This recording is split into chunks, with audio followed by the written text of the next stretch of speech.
Good morning, everyone. Good morning. Welcome to the City Planning Commission public meeting, remote public meeting on March 2nd, 2022. Happy March. I'm going to turn to Ryan Singer, Senior Director of Land Use and Commission Operations, who will outline general information about this remote public hearing and how you may participate. Ryan. Good morning. Verbal testimony may be provided online or by calling in on your telephone. If you wish to access the hearing online, please register through the upcoming meetings page of the NYC Engage portal. A link to join the hearing is on the landing page after you register. Don't close that landing page without first clicking on the link. If you're accessing the hearing via phone and wish to speak, you must first register with the dial-in participant hotline at the numbers listed on the screen. If one of the numbers is busy, please try another one. The meeting ID is 618-237-7396. Press pound to skip the participation ID. The password is the numeral 1. The phone number is also posted on the upcoming meetings page of the NYC Engage portal. Note that no matter how you're accessing the hearing, you must register if you want to speak. Those accessing online have the option to turn on their camera while giving testimony. When it is your turn to speak, you'll be notified and promoted to a panelist. This will allow you to unmute your microphone and grant you the ability to turn on your camera. Listen closely for your name to be called. There will be a short period where it will appear you're no longer in the meeting. Don't be alarmed. You should rejoin the meeting as a panelist. If you're accessing the hearing via phone, your name will be called from the list of registered speakers. Once your name has been called, you'll be given the temporary ability to unmute yourself. You do this by pressing *6 to unmute your phone.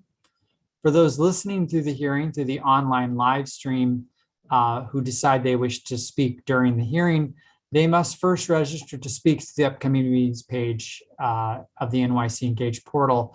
It's not possible to testify through the online live stream.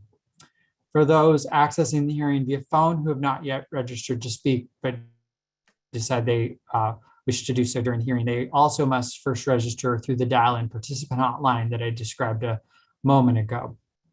Speakers are limited to 3 minutes of testimony.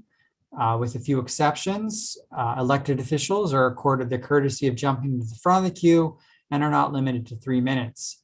If consecutive translation services are being used, the time will be extended to 5 minutes.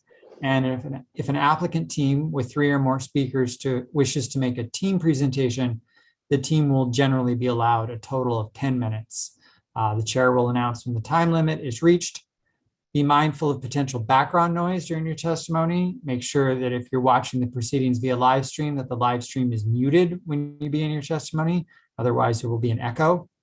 If you wish to submit written testimony, it should be submitted to the Department of City Planning.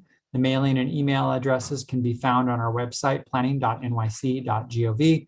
And note that this remote public hearing is being recorded.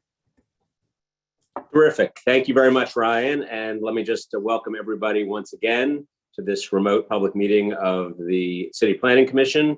I am Dan Garodnick. I'm sorry I was so rude as to not introduce myself at the top, but we are going to have the opportunity to hear the roll call from all of commissioners. I thank them for their timeliness today and also for the staff in getting us going. So, Madam Secretary, I will ask you to please begin the meeting. Good morning. This is the City Planning Commission public meeting held remotely through the NYC Engage portal. Today is Wednesday, March 2nd, 2022. I will now call the roll. Chair Garodnick. Here. Vice Chair Knuckles. Here. Commissioner Burney. Here. Commissioner Capelli. Here. Commissioner Cerullo. Here. Commissioner Dewick. Here. Commissioner Edie. Here. Commissioner Goodrich. Here. Commissioner Levin. Here. Commissioner Marin. Here. Commissioner Ortiz. Here. Commissioner Ramprashad. Here. A quorum is present. The first item is the approval of the minutes of the public meeting of Wednesday, February 16, 2022. Terrific. Thank you very much. On the minutes, I make a motion to approve the minutes of Wednesday, February 16, 2022. All those in favor, please say aye. Aye. Any Aye. opposed, nay? Seeing none, the minutes are approved. Scheduling, calendar numbers 1 through 6. We have resolutions for adoption. Scheduling Wednesday, March 16th, 2022 for a remote public hearing to be held through the NYC Engage portal.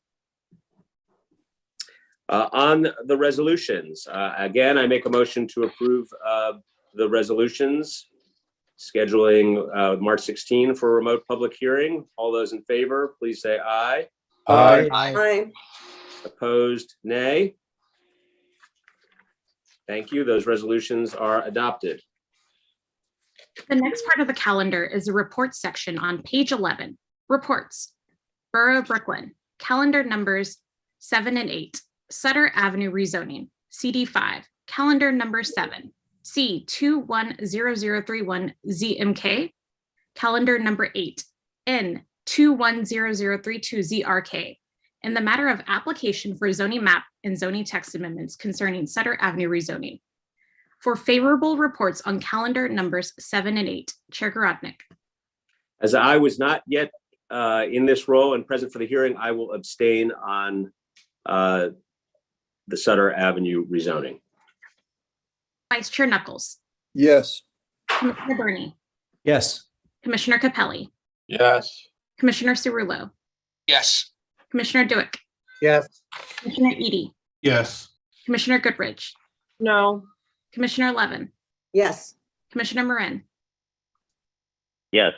Commissioner Ortiz, Yes. Commissioner Ramprashad. yes, Favorable reports have been adopted on calendar numbers 7 and 8.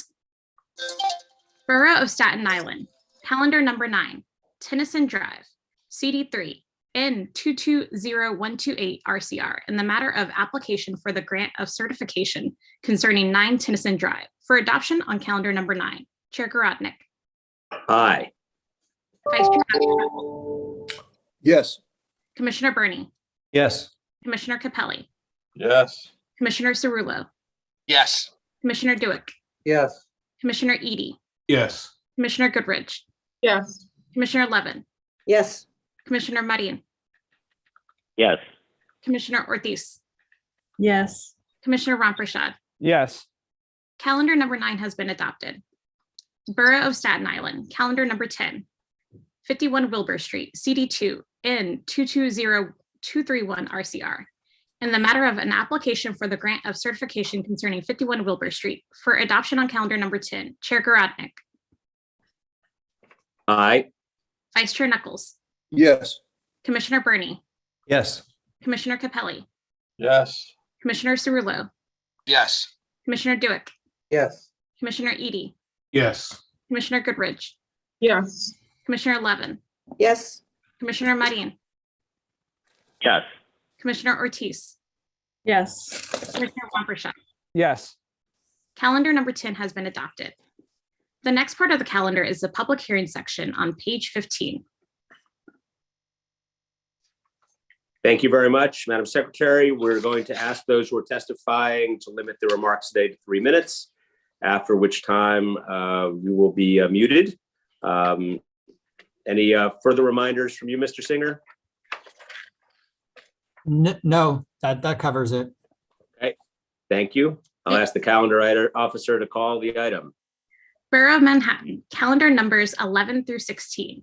145 Museum of Civil Rights, CD10, calendar number 11, C220134 ZMM, calendar number 12, N220135 ZRM, calendar number 13, C220136 ZSM, calendar number 14, C220137 ZSM, calendar number 15, C220137 AZSM, calendar number 16, C220142 ZSM, public hearing in the matter of applications for zoning map and zoning text amendments and special permits concerning 145 Museum of Civil Rights. Notice, a public hearing is being held by the City Planning Commission in conjunction with the above ULURP hearings to receive comments related to a draft environmental impact statement. The hearing is being held pursuant to the State Environmental Quality Review Act and the City Environmental Quality Review. Excellent. Thank you very much, Madam Secretary. Let me introduce the applicant team now, and then we're going to let them take the stage for 10 minutes. They include Tristan Nadal, Roberto Otero, Valerie Campbell, Greg Pasquarelli, Bruce Teitelbaum, Riley McPhee, Lynn Doe, and I believe, Mr. Nadal, that you are present in the Mustang conference room. And if that is correct, then we have you down already. But if not, please let us know who is scheduled to speak from that conference room. And the floor is yours. Thank you.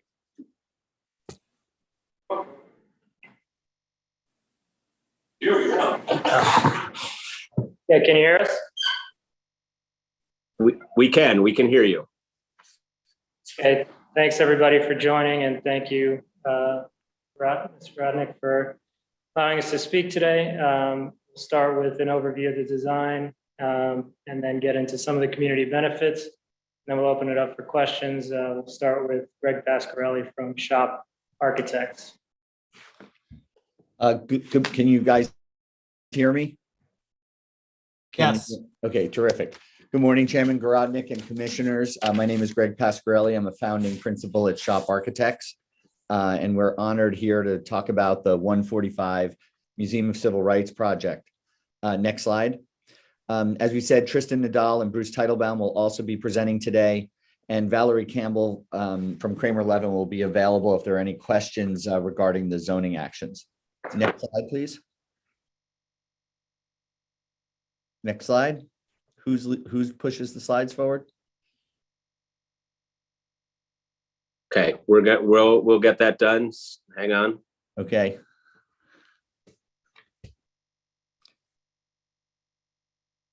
We'll give you a few seconds at the end here if we have technical Thank you. problems. Sorry Yeah, about this. don't worry. Thank you, Chairman.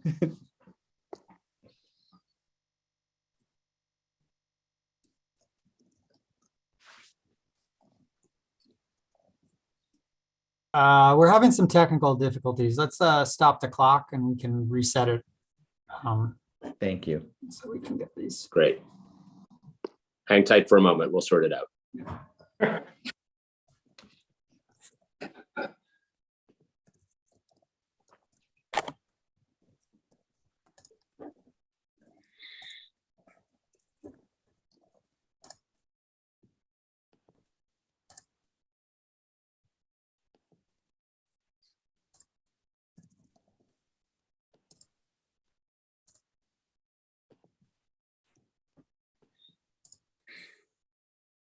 Great.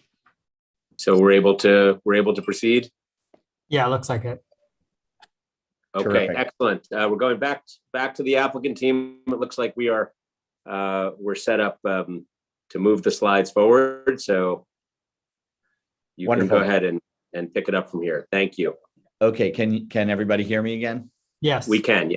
Terrific. Thank you so much. So just locating the site at the corner of 145th Street and Lenox, Malcolm X Boulevard, at the intersection of two wide streets and in front of the 145th Street number 3 subway station. You can see there's a wide variety of cultural institutions, housing and infrastructure in the neighborhood. Next.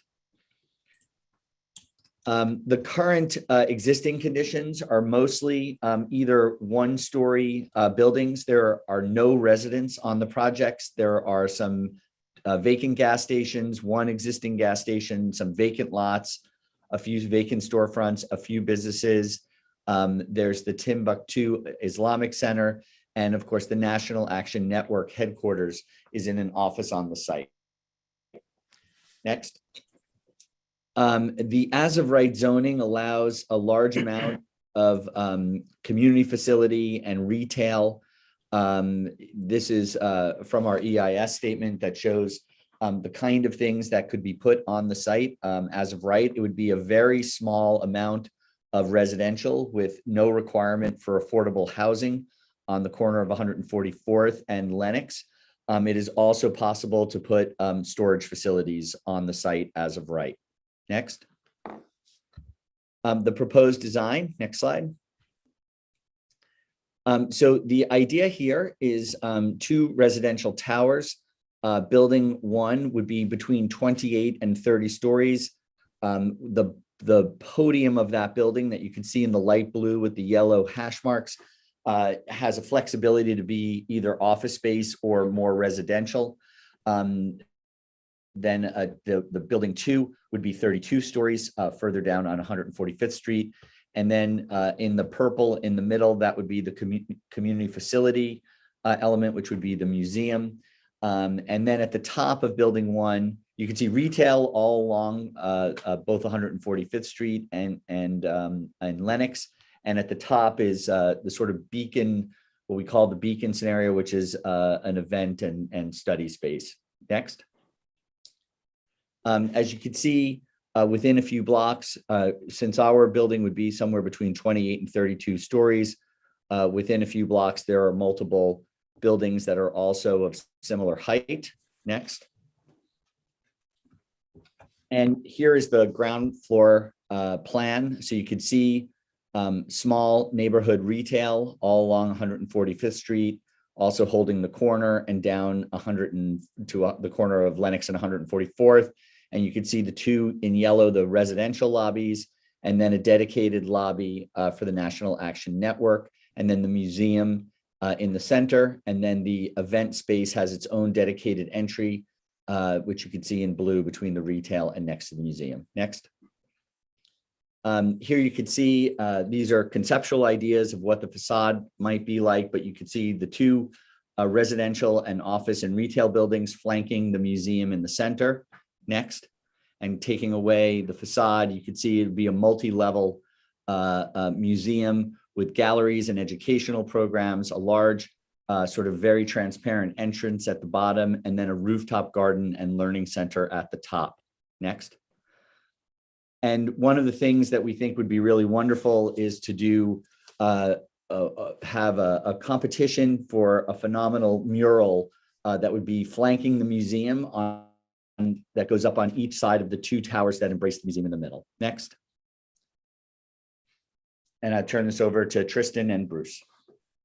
Thanks, Greg. I'll quickly highlight the aspects of the project we feel are beneficial for the community. Next. In the preferred commercial scenario, Greg mentioned, the project will create approximately 220 permanently affordable homes. Next. We're currently proposing MIH option 1. The affordable units will average 60% AMI, including 10% and 40% AMI. Previously stated, in response to community feedback, we're currently meeting with the administration and HPD about increasing the affordability at the project. Next. Projects projected to create 1,150 jobs, including over 550 permanent jobs. We're working with local partners to implement a comprehensive local and MBE hiring plan that will not only provide jobs for local residents, but also years of training, including at the executive and management levels. Next. Some of our partners listed here include Positive Workforce, Noble Strategy, and others. Together, they've got thousands of constituents within the community district and have placed tens of thousands of jobs to these participants. Next. We're also working with local organizations on an internship program that would place local students, young workers in positions with various professionals, world-class professionals on the project.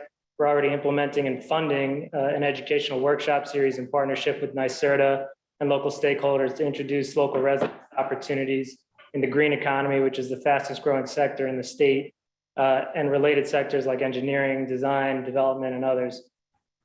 We've also instituted a program in partnership with Mission Society and Urban Assembly that brings professionals of all kinds to Zooms and classrooms to high school students for weekly seminars to discuss different career paths. That starts in 3 weeks. Next. We responded to some of your written questions regarding the existing tenancy, but wanted to make clear it's certainly a focus of ours to make sure we're working with the existing tenants, including NAN, to ensure that they're achieving their goals, which we can discuss more. We've also created a community retail empowerment initiative, which is a program that'll allocate a percentage of retail space exclusively for local businesses and MWB businesses, provide discounts to those businesses, and limit the square footage allowed at the site for big box, to prevent big box. Next. We also want 145 to be a hub of activity for the neighborhood. So we've created numerous flexible spaces throughout the buildings, including dedicated space for local nonprofits, museum and the green roof. rooftop event space, and others that allow for community gatherings, educational classes, et cetera. We'll also be making improvements to the Colonel Young Park across Lenox Avenue for the benefit of the greater community. Next.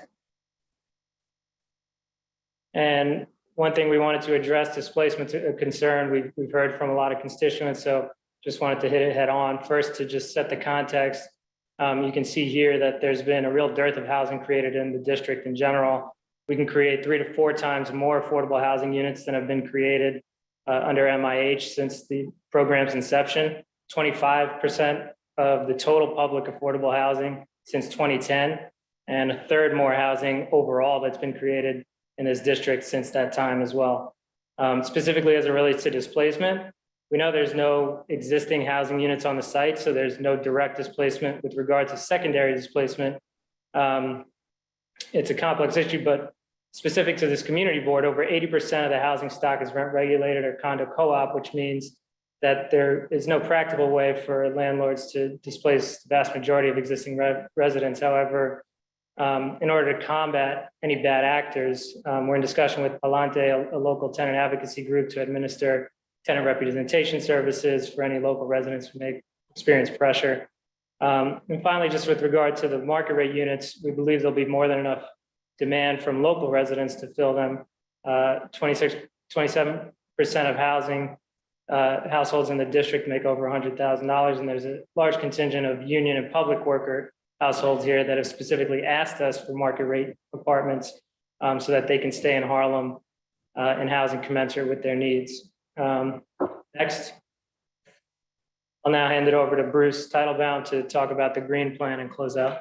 Yeah, so without getting into great specificity on the technology, which I'd be glad to do later on, I wanted to point out that I realize there's some skepticism about something like this, which has never been done in New York before, but it's something that personally is to me one of the most interesting and great parts of this project, that I'm passionate about this, which is to address head on the issue of environmental justice, specifically in Harlem District, which suffers disproportionately from things like diabetes and other respiratory ailments. What we're proposing to do, which is being done all over the world, in global cities, literally all over the world, and around this country on college campuses almost exclusively, is to create a green a green district. I'm sorry, Tristan? A green district that would include, of course, our development, but also the nice development directly behind us, and potentially to expand the district to include housing within a quarter mile within our site.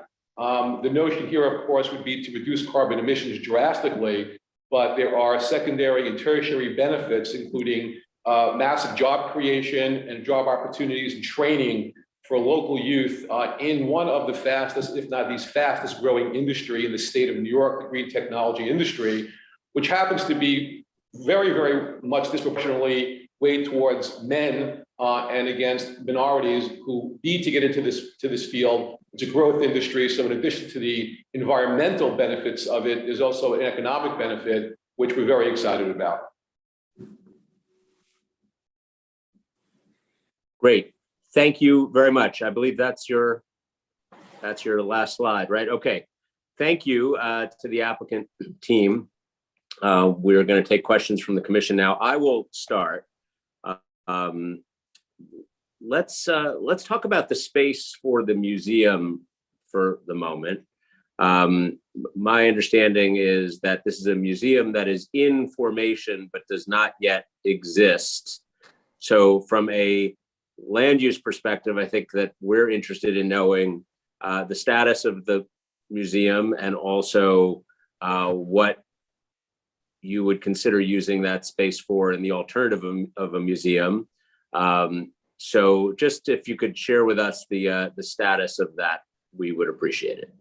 Sure. So, and I'll defer to Valerie, who's our lawyer about this, but my understanding is that that space is currently zoned for a particular use. We can't use it currently for housing. It has to be used for a cultural facility. So there's always that. But as far as the status of the museum is concerned, the museum is now in the process of obtaining its charter from the state of New York, from the Board of Regents. There's an active board of directors. I happen to sit on the board as well. The museum is actively raising money. We have world-class consultants that are helping to plan the museum. We're in latter stages planning of that, and shop architecture designing the shell and core of the building. So I think that we're pretty well advanced in the planning process. I don't anticipate any problems getting the charter. Once the museum is then chartered, we will continue fundraising operations and then go on from there. As Tristan noted earlier, and I don't want to misspeak or overspeak, but it's not simply a museum. It's a cultural institution that's going to provide ample public services and training. And there's also a rooftop garden, which will be accessible to the public. So it's truly, you know, a multi-purpose cultural facility with a focus on social justice and civil rights.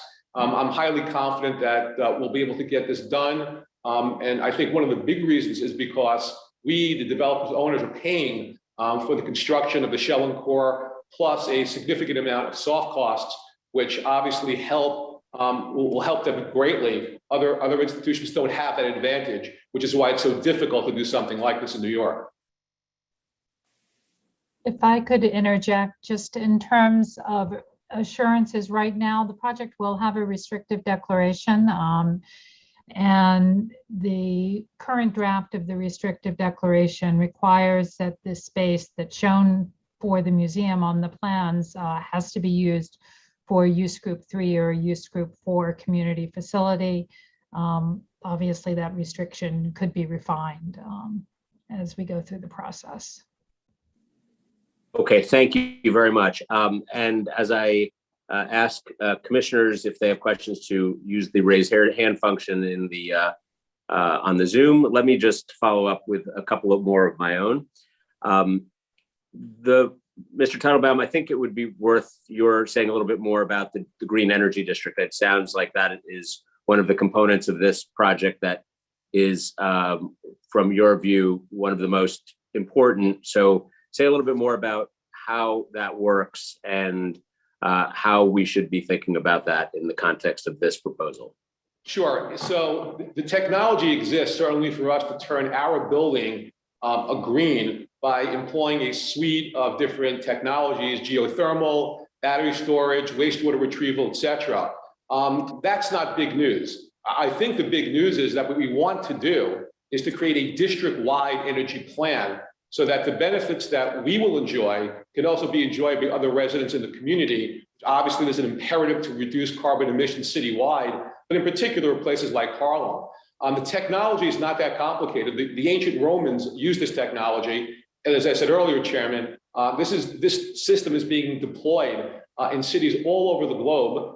There are many college campuses across the country that are doing it. The reason why people are hesitant here, I think, is because this is change. This is something that's new. Also, residential owners, while they have to comply with Local Law 97, may not be as eager to then do something like this, which is costly, and you need certain expertise. The technology is very, very simple. You basically draw water, which exists underneath your building, into a system of pipes and heat exchangers, and there you go. There's also an element of getting water from a water source. That could be the East River. We would need that if we did a district-wide system. But the benefit here, obviously, is in addition to drastically reducing carbon emissions, you have more reliable heat and cooling, not just in our building, but if our plan succeeds in buildings in the area. Most importantly, and the reason why we're so passionate about this, is what we're trying to do in Harlem can be replicated all across the city. And that's what's so exciting about it.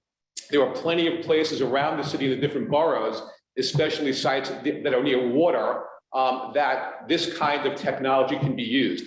So that's basically it. I'll add, the engineers that we have working on this system have a vast years of experience doing it. They've done this in this country. They've done it in other parts of the world. In fact, I can cite one example. The Bloomberg Center on the Cornell Tech site is a building that is employing this kind of technology. But again, it's not a district-wide plan. It's building centric.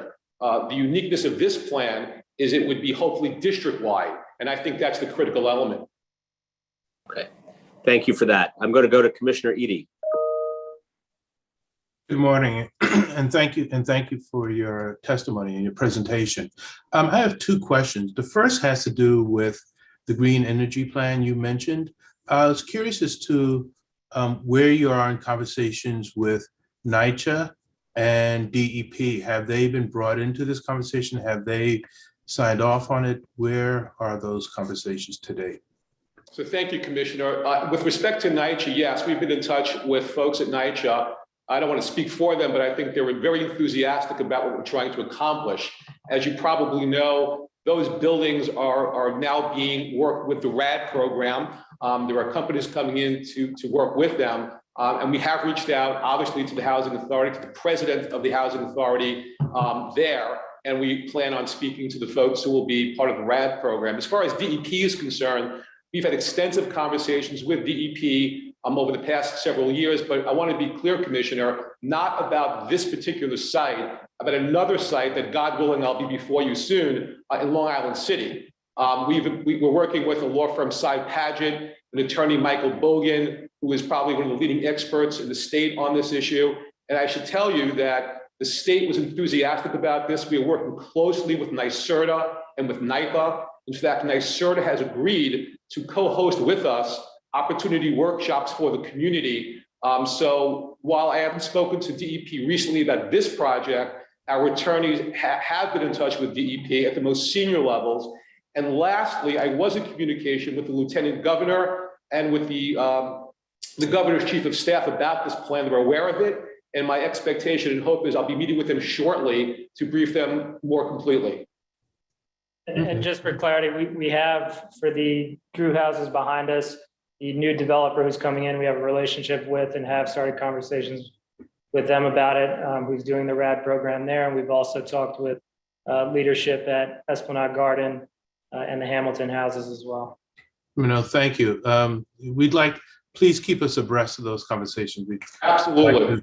We'd like for this to be a success. My other question has to do with the Civil Rights Museum.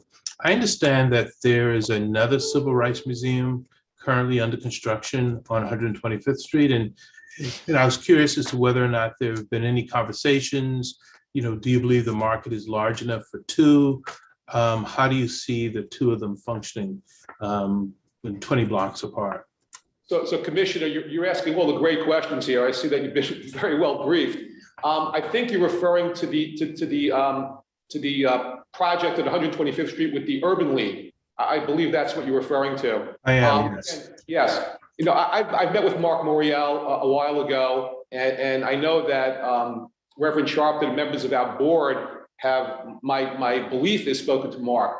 I don't believe that what the Urban League is doing is per se a museum as the way we contemplate it. My understanding is that what they're doing is part of an Urban League retrospective on what they've done in the field of civil rights and social justice, but I could be wrong.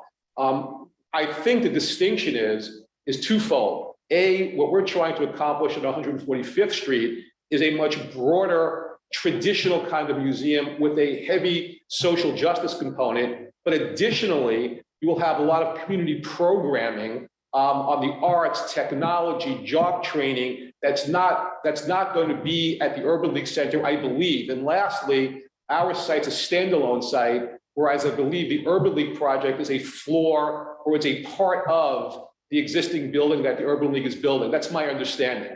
Yeah, no, I would just recommend, obviously, conversations to make sure that where there's synergies that you work together and, to avoid overlap and be able to create, hopefully, two institutions that, service the community and the city at large. So thank you. Absolutely. Sure. Thank you very much, Commissioner. Let me go to Commissioner Ortiz. Hi, good morning. So you mentioned the retail tenancy program. You had a name for it, which I did not jot down in time. But I'm curious about the requirements or how you're defining local. You mentioned both local and MWBE. Those can be mutually exclusive or not. So wanted you to dig into that a little bit. Thanks, Commissioner. I'm going to defer to Tristan in a second, but just to say a couple of quick things, if that's okay.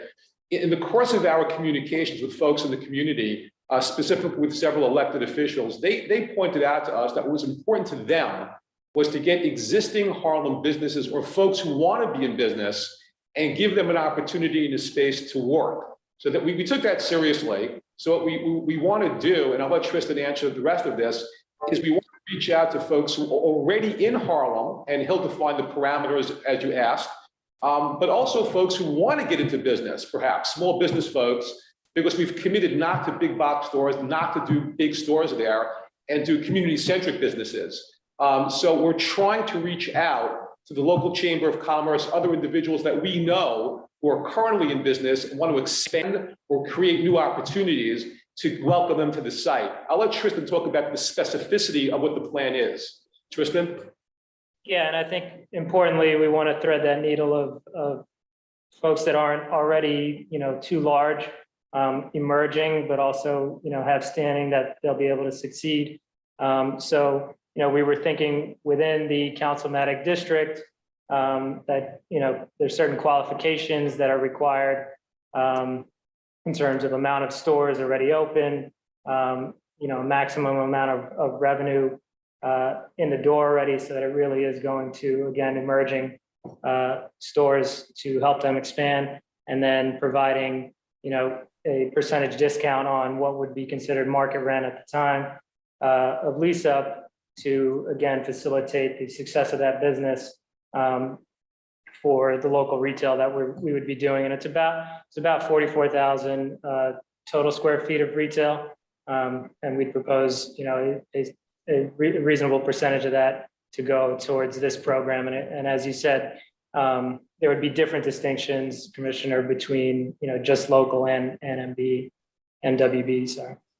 So are MWBE owned franchises, for instance, included in that definition? They could be, and we can work to refine this to be, directed at the right people or who should be considered for this, but it could be. Who's helping you, who will be helping you refine those decisions and those definitions? It's something we've spoken with Harlem Chamber of Commerce about, and other local organizations. I think that would be probably most qualified to help with this. We can also confer with local electeds as well. So you mentioned that the lower rent. I'm also curious, the businesses that you're talking about are often the most undercapitalized businesses, and often have trouble occupying space, particularly, new space that has not been built out. So, will there be tenant improvements included in this? Yeah, we will be providing tenant improvements for these tenants, and also we can work, for local grants and others to help facilitate, certain type of businesses that would qualify for those. Have you already made assumptions around the tenant improvement allowance? Not specifically, I would say it does vary based on the kind of use. So, that would be more on a case-by-case basis, I would assume. I guess, have you made assumptions in your pro forma about tenant improvement allowances and also, the rent concessions that you've discussed? Yes. Sure, yes. Okay, thank you. Thank you, Commissioner. Let me go to Commissioner Cerullo. Thank you, Mr. Chairman. Thanks to the applicant team for their presentation. I just want to take a moment to kind of focus, if we can, on the affordable housing component. Obviously, the issues that have been, I guess, most discussed publicly, both by the council member who has not yet weighed in and will have that period of time officially during ULURP later in the process, but the borough president and his recommendation to us, obviously are all seeking sort of a greater percentage of affordability and perhaps even some work on the income bands. I know in the presentation, there was a reference to the fact that you were discussing or working with, I don't want to misframe it, with HPD about the affordability piece of this. And I thought we should maybe just see if we could dig a little deeper and get a sense of what you're discussing and whether or not you feel you can get to a place where both the borough president and perhaps the council member in the process will feel more comfortable about this with respect to the affordable housing component anyway. Yes, so thanks, Commissioner Cerullo. So a few quick things. Firstly, as Tristan noted earlier, the site is currently commercial and it's partially vacant. There is no housing there. We went back and checked, and since MIH started, I think in 2016, there have been approximately 74 units of MIH housing built in the CB. We're proposing to build 3.5 times as much in one project. I think that's significant. But we're listening, we're talking, and we understand that there's a demand in some cases people are seeking more. We've spoken to the previous administration, and with all candor, we were told by the previous commissioner that the panel would not be receptive to even considering our proposal if we were obtaining or seeking any city subsidy. So at the time this project started, we did not seek any subsidy, nor have we. What Tristan was referring to earlier was, because of the conversations we've had in the community, because of the feedback we've gotten, we reached out to the new HPD commissioner, who I don't know if he's actually been seated, but I know he's gone this week because we've been desperately trying to get on calendar, which we just actually before this meeting were notified that we have a meeting with him. Our intention, Commissioner, is to go in to explain to him and the staff why we think this project is so meritorious and there is so many benefits that would be conferred to the community. And frankly, citywide, we think this is a very important project that sends a very positive message across the city, mindful of the fact that we need to address the issue about affordable housing. So we'll be talking to the commissioner and the staff about seeking some sort of support and subsidy from the city that would enable us to do more. I just want to note that we believe, again, and I understand the two separate issues. There's the affordable housing issue, and there are also other issues. But as Tristan mentioned earlier, the area that we're building in is highly concentrated with union members. And we've spoken to a lot of folks in the union community who've said, look, we want to stay in Harlem. These are folks who have 2 households in many cases, who are now living in places that they prefer not to live. And they're very, very enthusiastic about what we're trying to accomplish, because as Tristan mentioned, we'll be marketing to those folks. But circling back, Commissioner, yes, we're mindful of the need. We hear people. We are doing the very best we can to address that. And we'll be glad to report back after we meet with the new HPD commissioner to talk about it. I can just also very quickly say, as recently as 2 days ago, I met with senior members of the administration to open the discussion about this very topic.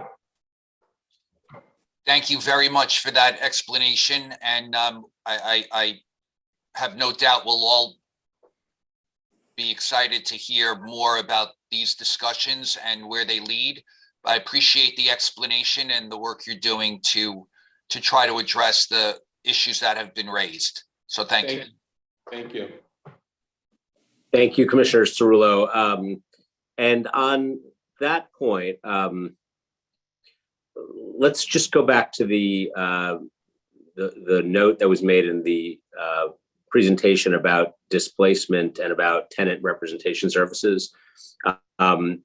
If you could say a little bit more about the existing dynamic in the neighborhood. You said, I think, that there were some 80% who were either rent regulated or in co-op, I believe. Say a little bit more about that and tell us where your conversations stand with tenant representation for concern about displacement here. Yes, Commissioner, I'll do that. I'll let Tristan jump in to go in inverse order. We have already engaged with, as Tristan said, a local tenant advocacy group, Hayente. They're based in Harlem. They are going to be working with us to ensure that if there are complaints, objections, or any kinds of harassment that occur, the organization would be there to service the community. They're a very reputable organization that's been in business for a long time. So we'll start there. As Tristan mentioned, the site is currently unoccupied. There are no residential units on the site. So per se, there can't be any direct displacement. But obviously, there's a concern about secondary displacement. And as Tristan said, and I'll turn it back to him in a moment, within a zone within the perimeter of our building, what you have there is a lot of other commercial sites, and you have obviously nitrogen facilities, Mitchell-Lama. And we've actually consulted with experts in this field. Professor Lance Freeman, who was at Columbia, now he's at Penn. We've spoken to other economists and folks who've done extensive work in this area because we're sensitive to the concern. And we think that while can't be any primary displacement, we think that we have an organization that'll be there in the event there's any kind of shenanigans that go on with unsavory landlords.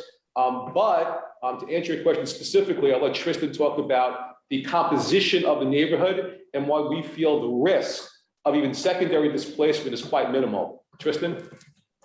Yeah, just to talk through the numbers that we mentioned, we use city planning data aggregated with a lot of other sources as well, and actually a proprietary system we have to map out all the housing units in the area and determine the level of regulation on them. And one strong deterrent for displacement is rent regulation, especially after the 2019 changes in the rent regulation laws. It is very difficult, if it were to occur, to even try to displace those units. So those are just the numbers we wanted to share to show the kind of security that we feel there is in the neighborhood as it relates to those units. Okay, thank you. And before I go to Commissioner Burney, let me just follow up on Commissioner Cerullo's questions about the number of affordable units and the income bands and things like that. Obviously, as we go through this process, there's going to be, and we've seen already, we saw from the borough president of the recommendation that there be 50% affordability. There may be other requests at the council level. I do think it's important for us to have a moment to level set for a second about what that all means for the project and its viability with or without additional subsidy. And I think it's just worth our discussing this for a moment here. And Mr. Teitelbaum, I'll turn to you or anybody else in your team who you think would be appropriate to address it. This is also a question that is beyond your project here. This is a question that is it's an important one for us to look at and think about. So I'll give you the opportunity to address Sure. that. So, we're very transparent, and I've made this offer to whomever wants to take me up on it. They can come on down. It's a matter of public record what the land basis is here. There are no secrets. People understand what the costs are of building in New York. So we can sit down and we can look at the numbers. I can tell you, Chairperson Garodnick, that the request for doing 50% affordability at the bandwidths that have been proposed is not viable. It's simply not viable. People, and I know everyone on this panel understands this, we're dealing in a community where we're not going to get the kind of market rents that you would in another neighborhood. This is, to say the least, a risky investment. It's a private investment that we're investing a lot of money and capital in Harlem. But we have to recognize what market rents are in the community. And when you factor that in, the high risk level, our land basis and what this project will cost to build, when people ask us to do 50%, and some folks have asked us to do 100% affordable, it's simply not viable. It's simply not something that we can do without some kind of help or support, which we're open to getting. That doesn't mean that we can't work with the community specifically about income bands, It doesn't mean that we can't work with the community about apartment size, which we're doing. We're trying to address those concerns, which we take seriously. But when you're talking about the levels of affordability that some folks are asking for, it's simply not economically viable, and it's something we just can't do. And I was always very honest about that. It's not, we're very transparent about it. And we'd be happy to share with anyone, our numbers and what they look like, which would support what I'm saying now. Tristan, is anything else? That sums it up. Okay, thank you. Let me go to Commissioner Burney. Okay, thank you, Chair. I just wanted to go back briefly to the Green Energy District plan, and I don't expect you to answer this now. Actually, perhaps we can get some more information from the engineers that you're working with. But I know a little bit about these grid plans. There's one being proposed by the Environmental Justice Alliance in Sunset Park.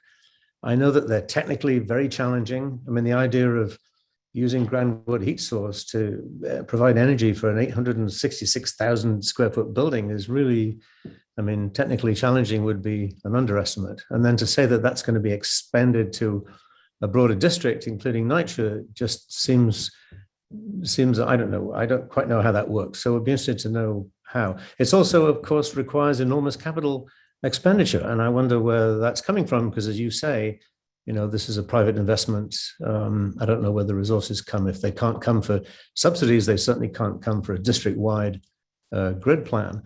So some technical information on what that plan really looks like would be helpful. And my second question is, the community board, I believe, unanimously voted to oppose the project. So I'm wondering what is going on with your relations with the community board? What have they said, and what can you do to meet their expectations? So, Commissioner, in the order that you started, I'm not an engineer. I'm just a stupid lawyer. But I've spent a lot of time on this project, and I really have steeped myself into the technology. And I must tell you, Commissioner, in a related project that I'm doing, I mentioned earlier in Long Island City, we visited with some of the top construction folks in the city who were much more skeptical than you were. In fact, you were very kind. These folks were quite insulting to my engineers and told them there was no way that you can do what you're saying. And these guys are from Wisconsin, so they're very kind and they're very genteel. After a few hours of meeting with their teams and the folks, they came out of the room saying, this is remarkable. And I must tell you, Commissioner, that, and this is important because I think this is a very important part of this project, and this could be revolutionary for the city of New York. I would love the opportunity to get my engineers down to meet with you and the rest of the panel to go through the technology, because this can be done. It is being done at the scale that we propose in major global cities around the world and at universities around this country. Your skepticism is well taken, and it's merited.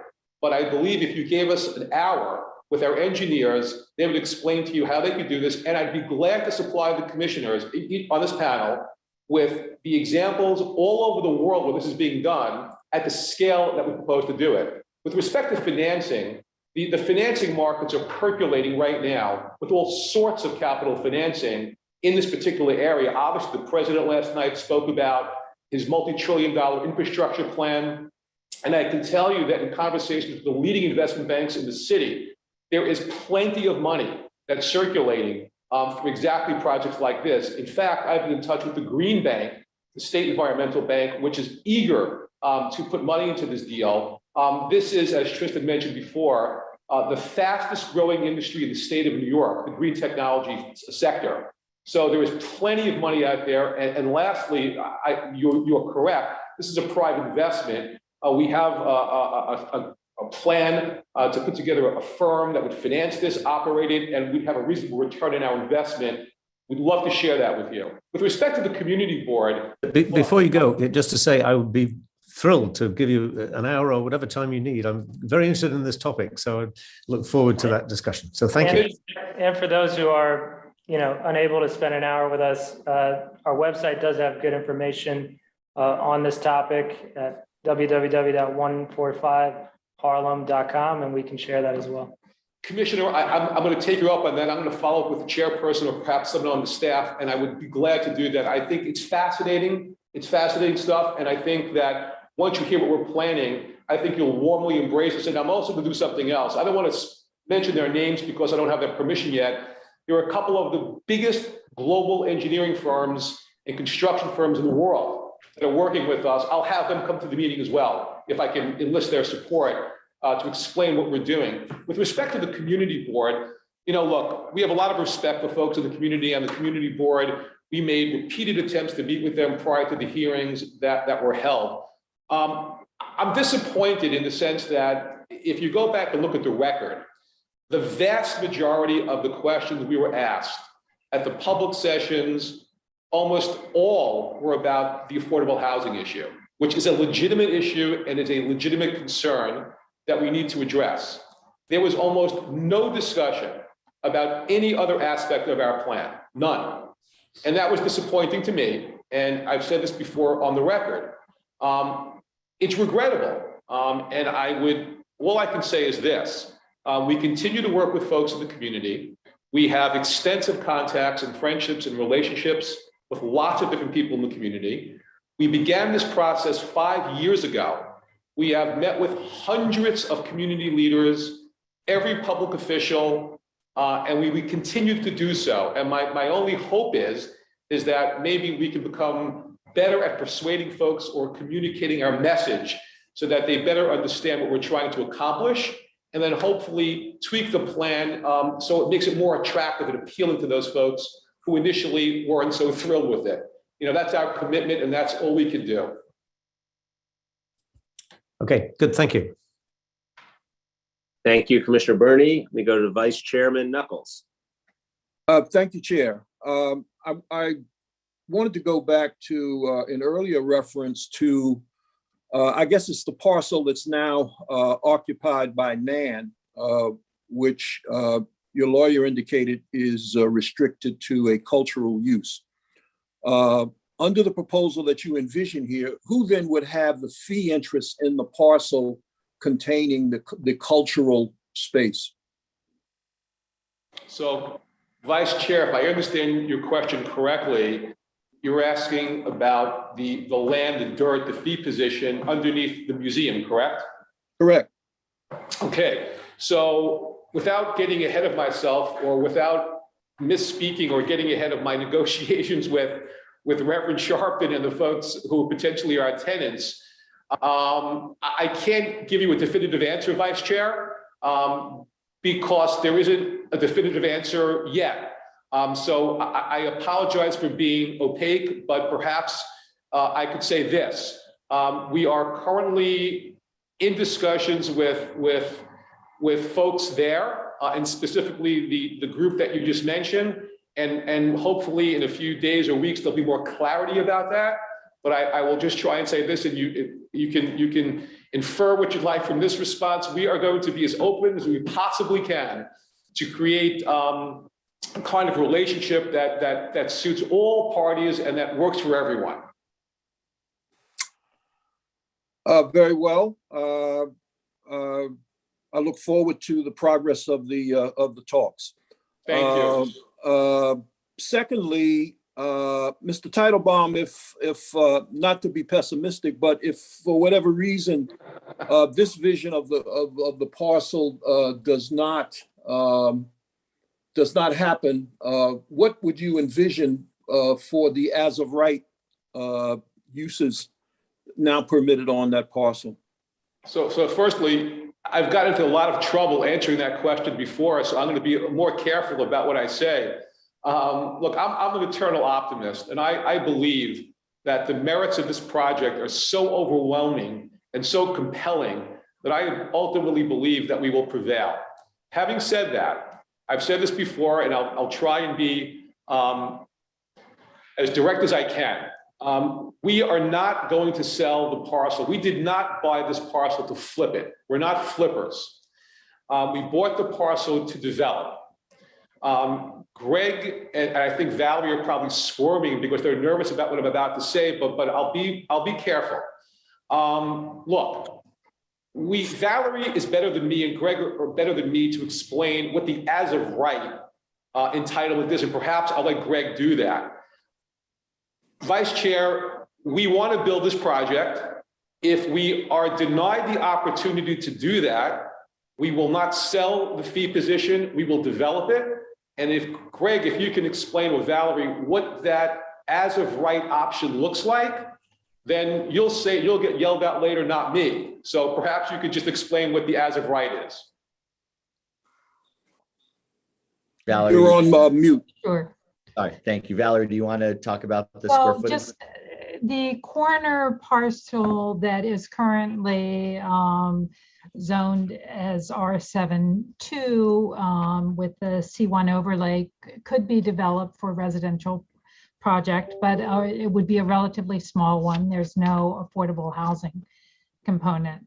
The rest of the site under the C83 zoning could be developed for commercial use. It could be community facility, office use subject to the restrictions per building on that. The gas station and automobile uses that are currently on the site could continue. And I think what we have seen through the city is that the C83 zones are being developed with storage facilities because it's one of the few zones where they can go as of right. Greg? Yeah, it would be about 150,000 square feet of storage, and it would be about 40 or 50 units of housing would be allowed as of right, none of which would need to be affordable. So we think that it's a great loss to the community to have to go in that direction. Okay. Lastly, Mr. Pasquarelli, you indicated, and as do the renderings, that you envision a mural on the easterly side of the 145th Street building and the westerly side of the building fronting Lenox Avenue. In the alternative, what would those would they be window walls if those murals weren't there? What would they look like? Yes, it would. I mean, if there were no murals there, it would just be the regular facade of the buildings. We thought, as a way to frame the museum and to sort of call its importance from not only being on the street, but the neighborhood and on the skyline, that putting these two murals, this kind of great piece of art that then comes down and frames the Museum of Civil Rights, would be a wonderful civic gesture. If that were not to happen, it would just be the typical facades of the towers. Thank you. Thank you, Mr. Vice Chairman. Let me go to Commissioner Goodrich. Hi, good. I think it's, yeah, well, I think it might be still the morning. Thank you for your presentation. I just briefly want to correct the record because I am a tenants' rights attorney, and I don't want there to be any misconceptions about secondary displacement. So I'll just briefly say, in my experience, you know, we see a lot of rent stabilized tenants who undergo harassment, who are still pushed out from their apartment. It could either be due to repairs, or sometimes even the rent is also increased by repairs that are framed as improvements in the building. But it happens, and it happens often, and they're in my office often. In terms of public housing, what we have definitely seen, especially with rezonings and changes in the neighborhood, are increased calls to the police. There actually have been lawsuits about it by the NAACP Legal Defense Fund, but the way it looks in some, the way it looks is there are just increased calls and presence of the police than there would have been without the new addition to the neighborhood. So I just wanted, and that in of itself can obviously lead to not just displacement, but more dire consequences. So that was one thing. The other thing I'll say is I am a lover of Black culture. So when I hear about the when I hear about the museum, and especially since it's been open for 30 years, or I think over 30 years, it's really just amazing for it to be able to have a place, and thinking of Schomburg Center and other things. But I want to just ask you again, because you mentioned this, I think the main criticism, because you mentioned specifically that everyone's talking about housing, but I really just want to frame this and say, and give you an opportunity to respond, is that the main criticism is that the benefits don't outweigh the expenses. And so there are some good things about the project, many of them that you mentioned, but for example, if the people who live in the neighborhood or who want to live in the neighborhood can't really access most of the housing because it's only 218 out of 900 units that would be affordable, that's a big issue, because it means that most people wouldn't be able to access these great things.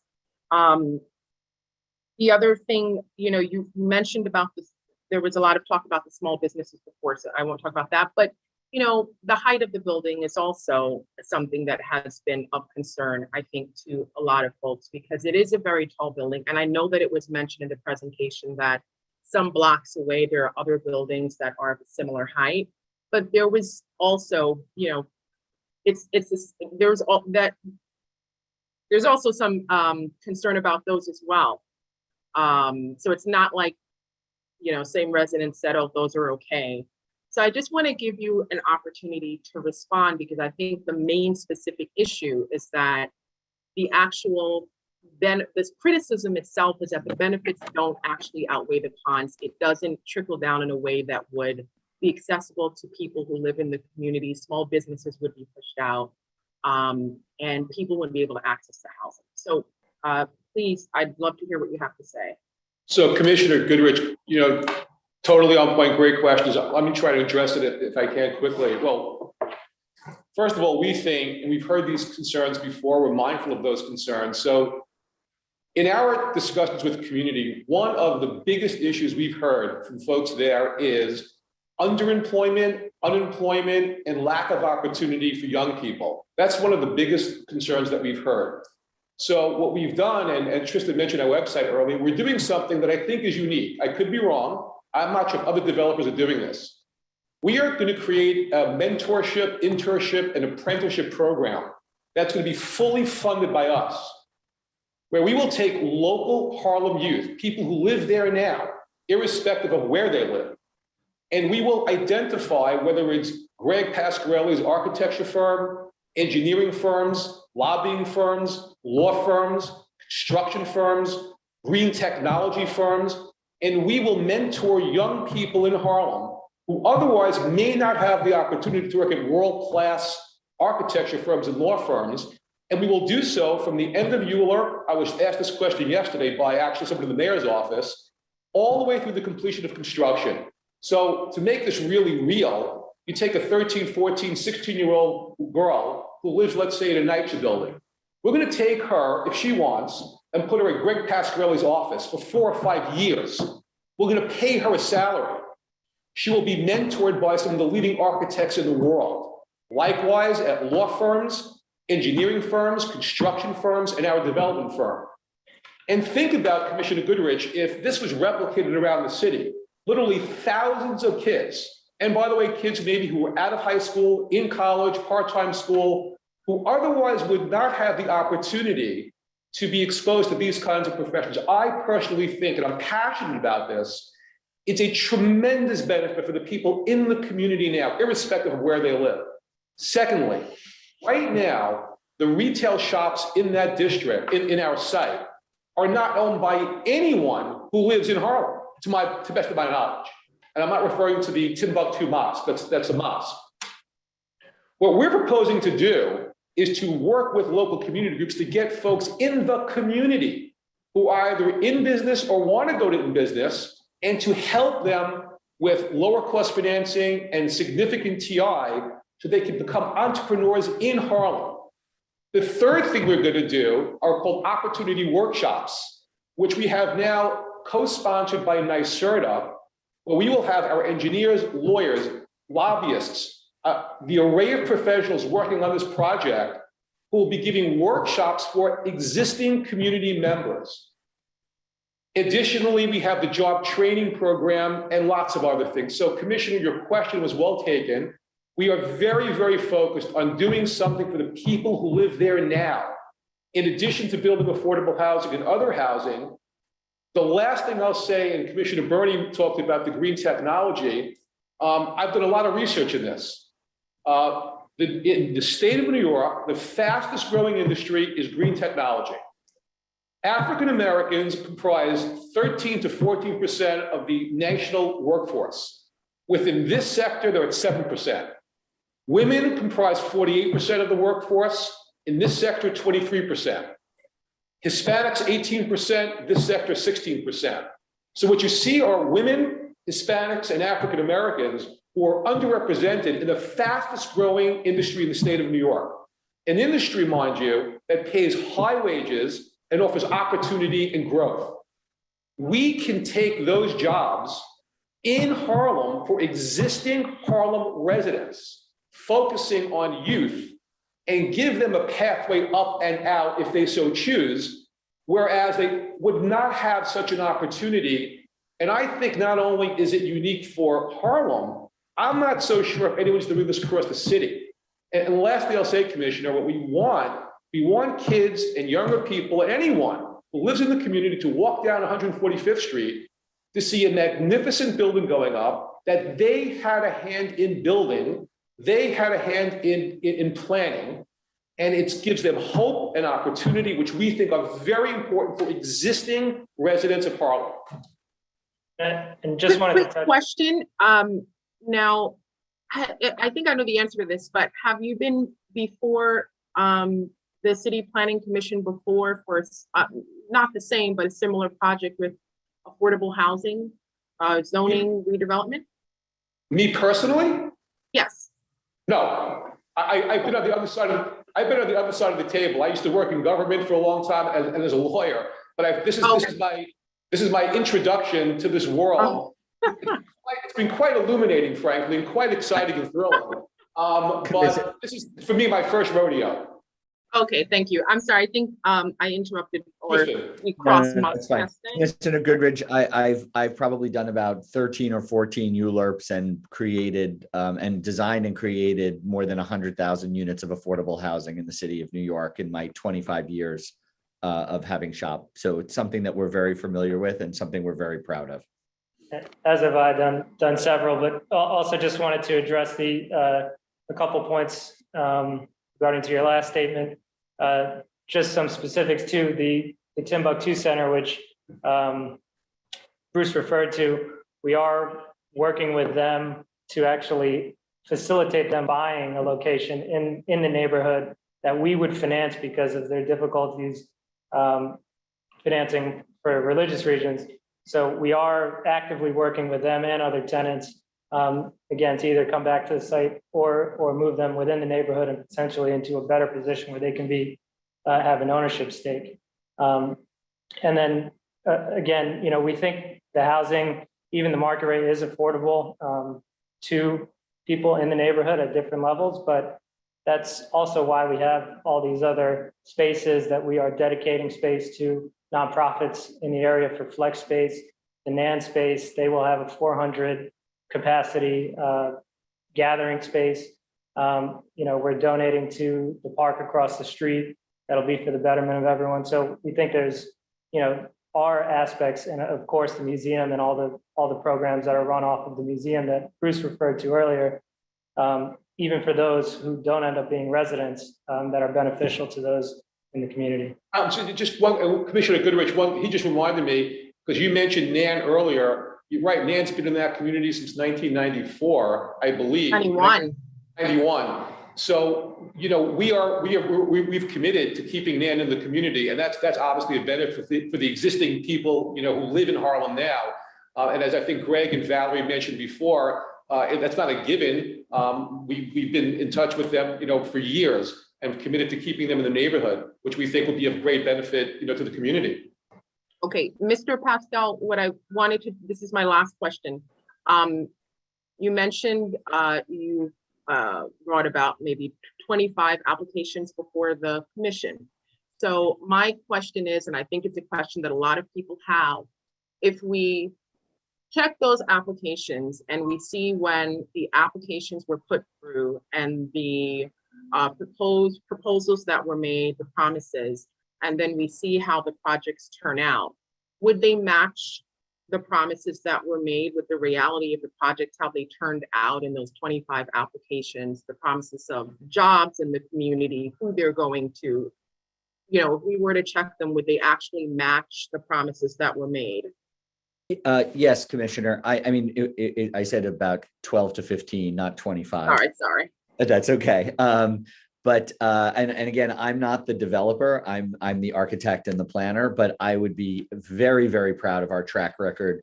Essex Crossing, Domino Sugar, many others around the city. And I think that you will find that the things that we state are what happens on the site in the future. Thank you. Yeah.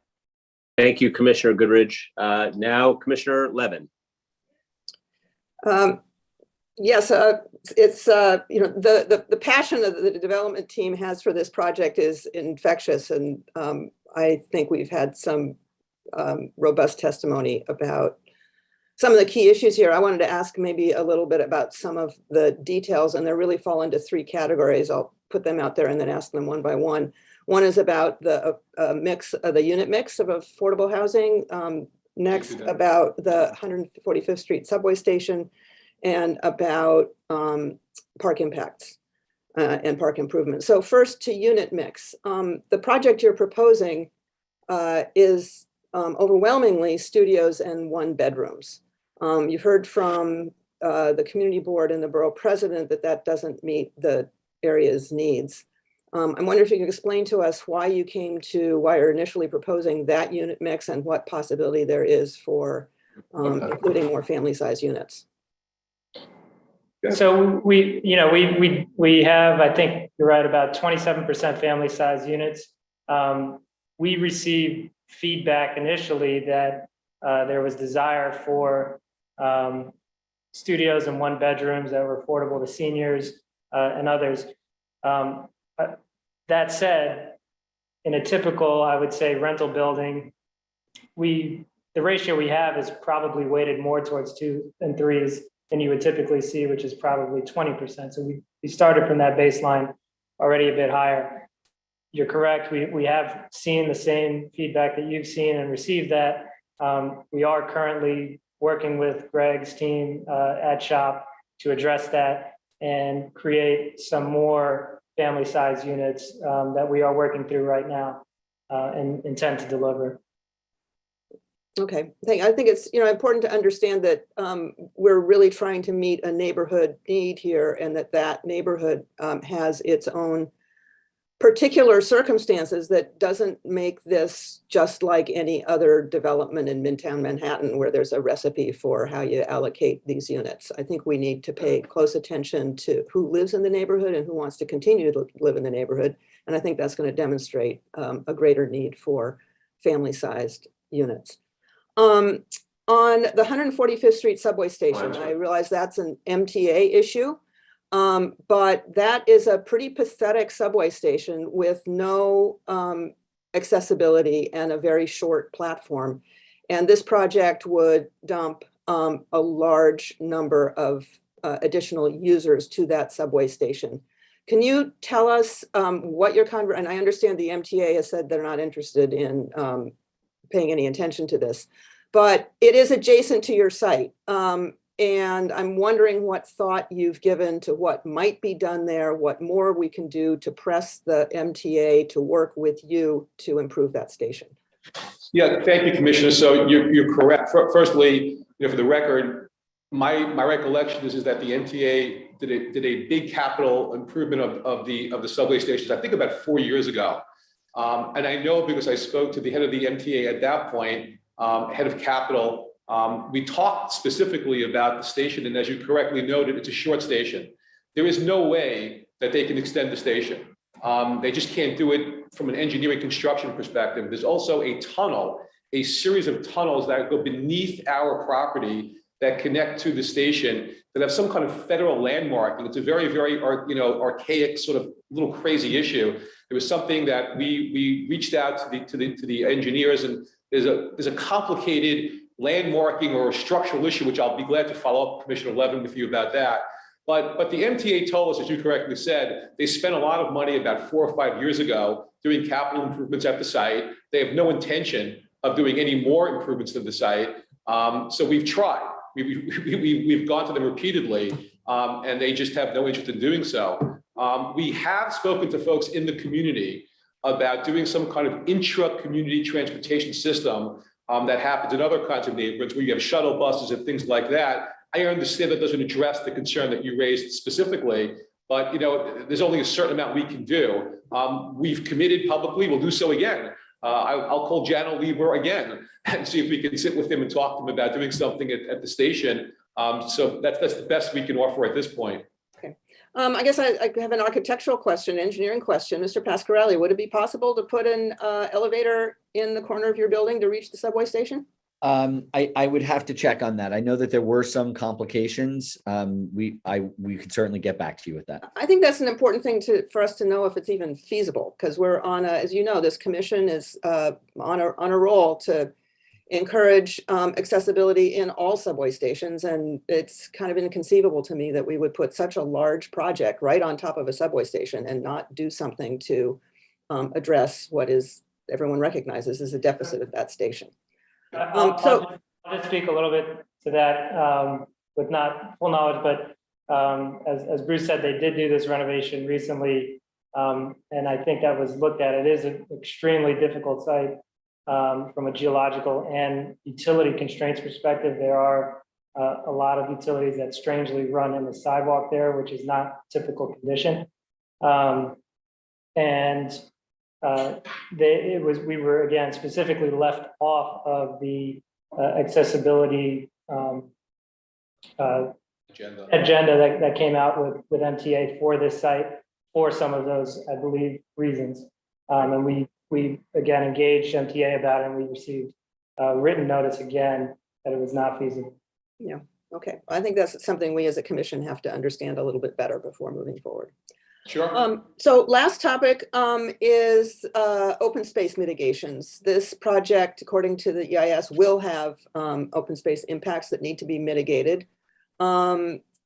You have mentioned the possibility of doing some improvements in the park across the street. I wonder if you could be much more specific about how your open space impact will be mitigated. To the top of the building too. So there are, we are actually currently actively in conversation with parks about that. We will have a decision made most likely by the end of the month as to exactly what the scope is, but it would include things like improving the ball field there, the playground there, are kind of the two main topics of discussion right now that we are circling. So those discussions are active, and we should have resolution certainly before the FEIS is submitted. Okay. That's the obvious place to look, but as it turns out, that park is, I mean, every park could use attention. That one is not the most horrible park in the city. So it's actually a very nice park, Commissioner. Exactly. That was what I was trying to suggest. If you're looking to mitigate something, that's not the first place you would look. So let me ask also about the open space that's planned for the top of the museum. What public access can there be to that space? Yeah, so I'll let Greg speak to that too. We're planning, a space on top of the museum, and again, we have to work through the issues with the tenant. From our perspective, it's something that should be available to the public. Okay, well, it's under your control since you're parceling out the various pieces of this. Why can't you commit to making that open space publicly available? Well, Commissioner, you're right on target, which is why I've just said it publicly for the first time. Our intention is to do exactly what you want. Okay. That's correct. Good. Thank you. I'm done. Great. Thank you very much, Commissioner Levin. And thank you to the applicant for that that information. That's pretty useful. Okay, let me go to Commissioner Capelli. Yes, thank you. Welcome, Bruce. How are you, Commissioner? Good to see you. Well, actually, I don't see you, but good to hear from you. Good to see you. I have a number of questions here. The first is, this is not my first radio, as many of us, it's not our first rodeo either, is your internship program. I hear that bandied about in a number of projects, and I'd like to see some meat on the bones. Do you have a budget for it, a staffing plan, a goal for the number of people who would be trained? Is that fleshed out? So, yeah, Commissioner, great question. And here's the very honest, as I'm always honest and transparent answer. When we initially went to the community with this idea, I was told that it would be better to work with the local elected leadership and have them suggest to us the types of questions you just asked. So I was engaged with the previous council member about this. He no longer obviously serves the community, and we have not had the opportunity to flesh this out with the new council member. But the answer to your question is we'll be glad to supply the commission with a fully fleshed out plan and a budget so you can see that what we're committing, it's in writing, and that we will actually do what we say. I'll add to that too. We have had extensive discussions with the Mission Society and a few others, but specifically as it regards to the Mission Society, we have a program starting with them for bringing folks into their classrooms starting March 24th, I believe. And that'll be a weekly occurrence, bringing professionals into the classrooms with Mission Society. They have 7 schools in the area and around the city, as well as urban assembly, so 9 total schools, and we're speaking with others to add more. And we've also spoken with them about funding that they've received for an internship program that we could partner with them on. And we're also going to start the community workshops, I think, in 2 or 3 weeks, Commissioner. It's on our website. We have about 6 people, professionals who've committed. And as I said, NYSERDA has committed, I think it's $5,000 to help us defer costs to do these community workshops. So those 2 things are starting fairly soon. Okay.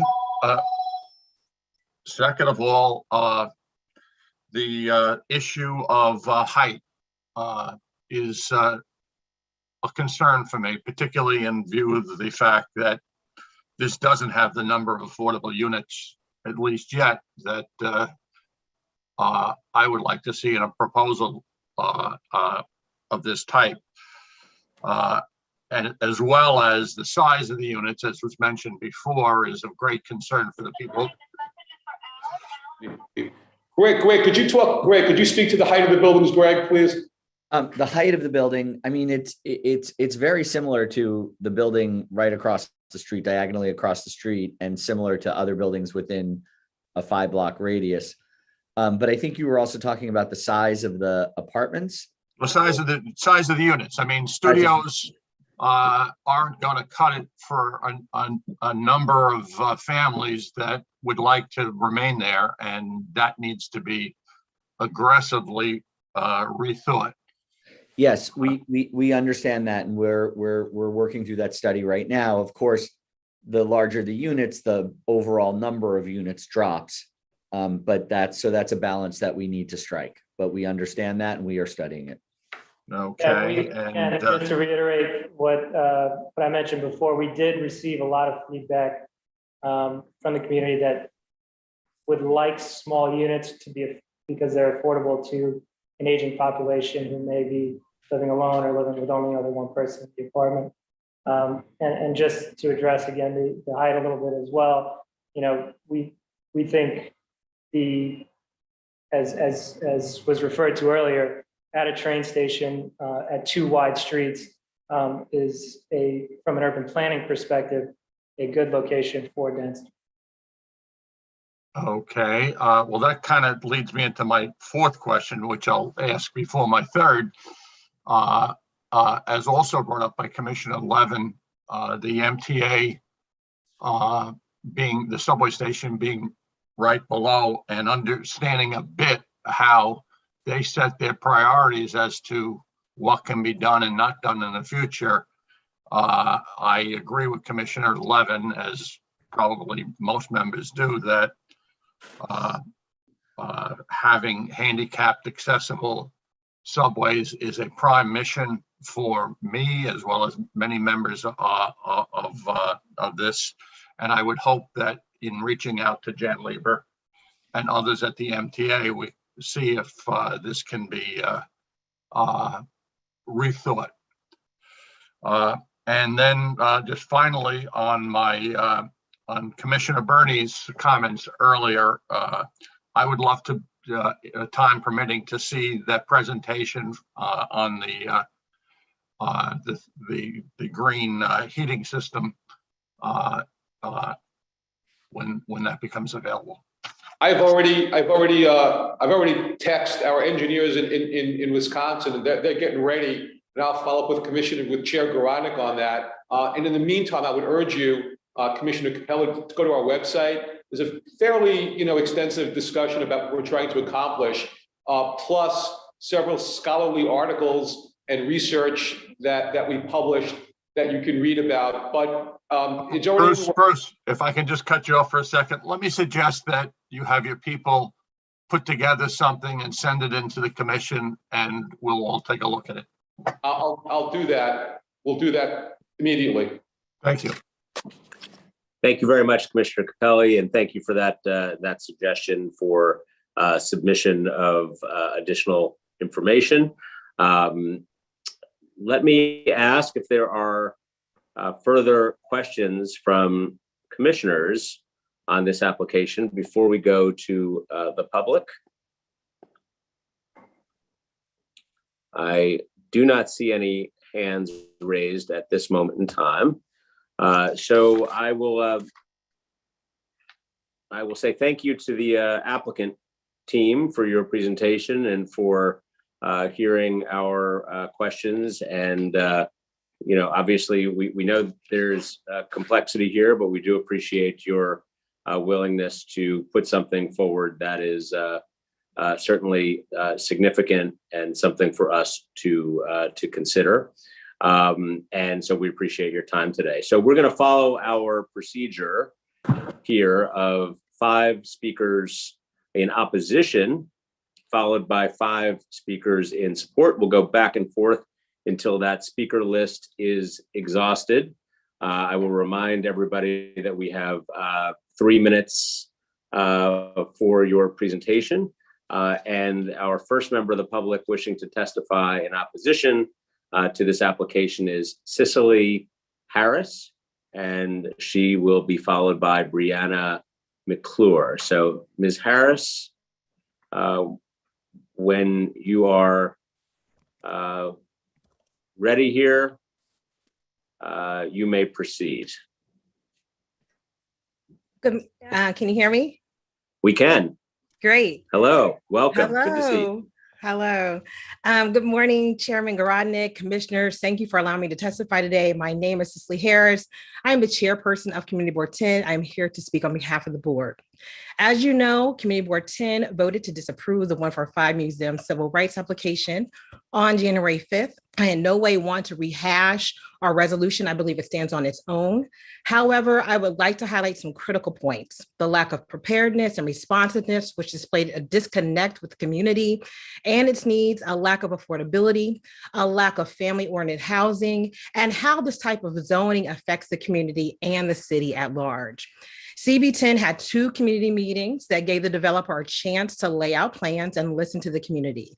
The developer has said that they engaged the community for over 4 years. And despite this outreach and supposed long-term planning, the presented proposal lacked any concrete commitment to the community. No clear plans to address the transportation issues, no MOUs or statements of work with these local hiring agencies. Where are the solidified plans that bring these promises to reality and capture the voice of the community and answer their concerns? A major concern of the community is affordability, and in this case, a real lack of affordability. In such a large development that seeks to build 150 units, only 220 units are deemed affordable.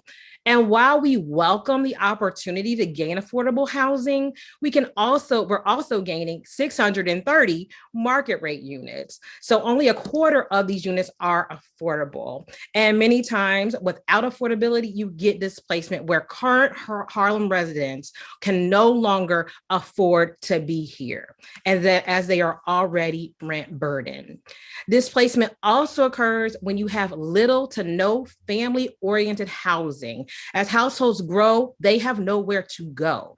Only 230 apartments will be 2 to 3 bedrooms, and only 60 units out of that will be affordable. If we have learned anything from this pandemic, it is that we don't live in silos and that the decisions we are making have lasting implications. Zoning changes like the ones proposed here will not only have a direct effect on this community, but on to the next one and the next one. There must be a concerted effort not to stop growth, but to re-examine and to be intentional in that growth, to offer planned and responsible neighborhoods with affordability that allows the current community to thrive and take advantage of those benefits, welcoming to families and those that have made this neighborhood what it is. This project offers none of that. That is why we are asking the commission to disapprove this application at this time. Thank you very much, Ms. Harris, and we appreciate your taking the time to be with us today. And before we go to the next witness, I wanted to just ask a couple of quick questions of you, if I may. The first, we took note of the vote at the community board, which was overwhelmingly, if not even unanimously, opposed to the project. Some of the things that you cited in your testimony just now were about lack of finality in some of the commitments that have been made. And some of the comments you made related to the bigger picture issue of, is it affordable enough, or if the unit sizes are the right breakdown. You also have encouraged this commission to vote it down. So I know that there's constraints as a board chair as to, what you are, able to present to this group that could run a field of what the board has said. But am I to take your testimony that the board does not believe that this is a salvageable project, or that you believe that changes should be made and without changes, it should not be approved? I guess it's a good mix of both. I mean, there definitely should be changes made. But even with the things that the developer has put out thus far, there is no concrete plan to say that these things are going forward. Like just looking at the Turnham Harlem Green proposal, it sounds wonderful, but how does this happen without real issues with our community? How are you going to put this in place? What are going to be the environmental implications as this goes through? We are not sure, or there has been nothing concrete, solidified, showing a deep commitment to the community. Mr. Teitelbaum did mention this intern program, and I'm just excited to hear all the questions that the commissioners have raised, because these are the things that we're asking. This internship program, it was presented to us, but there was no real rollout. There was no real plan. There was nowhere day one, this is what's going to happen.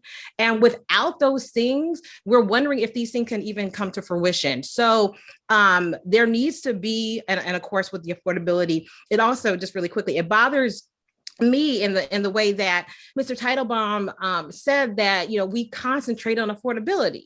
Of course, we're concentrating on affordability, because if we are not here to enjoy this building and all of these new aspects, what is the point of all of these benefits? What is the point of having this with the people here that he's building it for? If it's for the community, let it be for the community. So there needs to be deep affordability. There needs to be real change. And without that real change and without proof of that real change, I think it should be disproved. Okay, thank you. Well, I appreciate that, and I'm sure that they're paying attention to your comments, which we appreciate. And obviously, we are, we're not at the end of the process here. We're somewhere in the middle of the process. So we certainly appreciate what you have shared with us today. Let me see here before we let you go. Let me just make sure that there are no questions from the rest of the commission. There are none. Ms. Harris, thank you. We appreciate it. We're going to now go on to Brianna McClure, to be followed by Janice Tootie Jackson. Hi, good morning. Thank you so much. I think a lot has already been said. Great questions from these commissioners, as well as our community board chairperson, Cicely Harris. My name is Brianna McClure. I am a community member. I live just 2 blocks away from this proposed development site in Esplanade Gardens. And I'm also a 4th generation Harlemite. I would like to say that I'm opposed to this development. Community members, as well as elected officials, have agreed with everything that the community board, as well as community members, have stated. I would like to go on the record and state that we have obtained over 600 signatures in opposition to this development, of which was also directly distributed to the Manhattan Borough President, Mark Levine. In addition to that, I would also like to go on record and state that our 71st District Assemblyman Al Taylor is also opposed to this development. So there has been a long chain of disapproval for this development. I know the development team has stated they have met with several stakeholders. However, the evidence proves that several people are, in fact, in opposition to this. Now, again, I don't want to repeat things that were already said. But what I do want to say is that, in the 2023 fiscal year community needs statement of the community board, they did state affordable housing as the #1 pressing need identified. Me being a long-term resident, I can sit here and say that I do agree. People need housing, and if we cannot afford to live in this proposed development with an AMI that is unreflective of local community needs and a unit composition that is unreflective, then it cannot benefit us. In addition, I would also like to say that the 145th Street area is completely stifled by heavy traffic and overcrowded buses. Most notably the BX19 crosstown bus. The 3 train station, of which was already mentioned, it's very short, it's inaccessible, and there's also a pretty large homeless population, of which often, just last week, there were 3 sleeping on the train cars. So I think if we are to, address this issue, let's address it so that it actually benefits the community. In addition to that, I would also like to mention that there are actually 2 museums in this vicinity of this proposed development. The first is, of course, the Urban League Museum on 125th Street, but a second, of which is just finishing, almost done with construction, is the Universal Hip Hop Museum, and it is just a 10-minute walk directly across the 145th Street Bridge. So I do want to mention, I question the need for an additional museum at this point. And I do know I'm running out of time, but I do want to close out by stating Lance Freeman, the same researcher that Bruce has stated, cited in this throughout this webinar. He stated in his book, There Goes the Hood, against these community benefits must be weighted the insecurity that gentrification instills in residents, the choking off of affordable housing that renders any benefits from socioeconomic integration fleeting, and the injustice of those who are confined. Thank you very much. Thank you very much, Ms. McClure. We appreciate your testimony. Let me go next to Janice Tootie Jackson. Wait, before you go, hold on.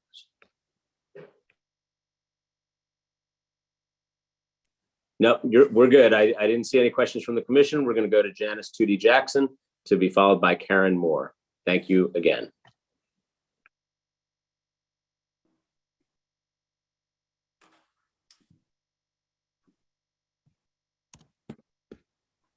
Good morning, everyone. I'm Janice Tootie Jackson, and I've been a cooperator and resident at Esplanade Gardens for 54 years. Many of us moved into this community, moved into this co-op to help to develop this community, and we've been doing that. Some of the things that make this community so unique is our open space, is our access to a community. And my concern about this project are multifold. One is congestion. To put these high towers here with all of these units in an area that's already congested on 145th Street. It is at the beginning of the 145th Street Bridge that crosses the Harlem River. At rush hour every day, traffic is backed up on Lenox Avenue from 145th Street all the way down to 139th Street and further. On 145th Street, the traffic is backed up from Lenox Avenue all the way up the hill to Amsterdam Avenue. And if the Yankees have a home game, forget it. So now talking about adding more people, more traffic, the carbon dioxide monoxide emission is going to be worse. The other thing is the subway. We've talked about that. Also, airspace. These towers are going to cast such a shadow because they're sitting at right angles to one another. So they're blocking out all the light, all the light. The other thing that really concerns me, and I have to be candid about, that this is being called the 145 Museum of Civil Rights project. But this museum constitutes only a small portion of this parcel of property. We're really talking about these massive towers. Yes, the property needs to be developed, but not in the way it's being proposed now. I'm also concerned that the developer was discounting, in his remarks today, discounting the concerns of the community board, which represents the community. They say they've been talking with community leaders for 5 years, but the community hasn't been part of that conversation. We've just found out about it in the last year. So if the developers truly want to contribute to our community, then please be mindful and sensitive to the community. Thank you very much. Thank you very much for your testimony. Let me go to Commissioner Goodridge for a question. Thank you so much for your remarks. Can you talk more about, I would really like to hear more about what you mean when you say, even though the developers said that they've been talking with the community for 5 years, that you just found out about it in the last year. Do you mean community groups, or do you mean that the developer was talking to other, I'm not sure what you mean. So I would really like some clarification, please. Yeah, absolutely. And this is something that really concerns me. Being a long time and active member of this community for the last 54 years, is that a lot of the conversations were going on behind closed doors. Okay? And so that there are entities or individuals and organizations who are benefiting from this project and are part of the project, but they were not sharing this with the community until the beginning of last year. Okay? So I feel blindsided. Many of the cooperators Esplanade Gardens is a very large part of this community. We have over 1,200 apartments here. We cover 3 square blocks. We were the ones that got the 148th Street station put in because there wasn't one. When we moved here, we didn't even have 24-hour subway station service. It stopped on the weekends and it stopped after 10 o'clock at night. That's how MTA felt about this community. So we've been a force to fight for services in this community. And this developer did not even come and meet with our board before, they haven't done it. And so it is, what am I wanting to say? It is offensive. It's offensive when a developer who may have good intentions, but will propose a project of this magnitude, of this height, that is going to completely change so much in our community that we love.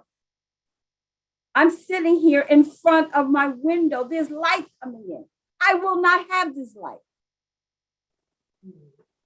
And most of my neighbors will not have this light. We'll see a building there that our neighbors can't afford to live in.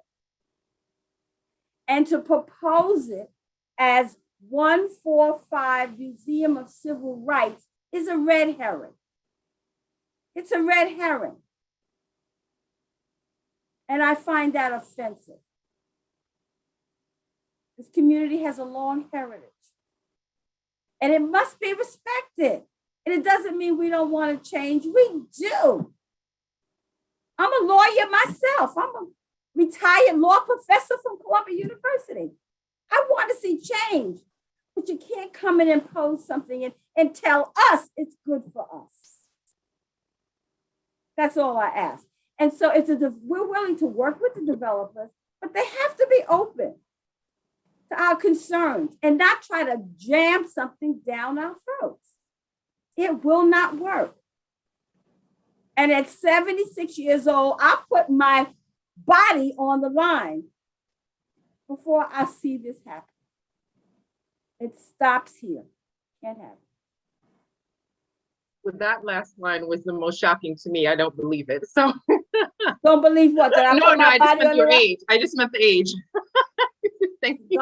God's been good to me, but I've been active, and I think that helps. Thank you so much. Thank you. Thank you for listening. Thank you. Thank you, Commissioner. Thank you, Ms. Tootie Jackson. We appreciate your time and your testimony today.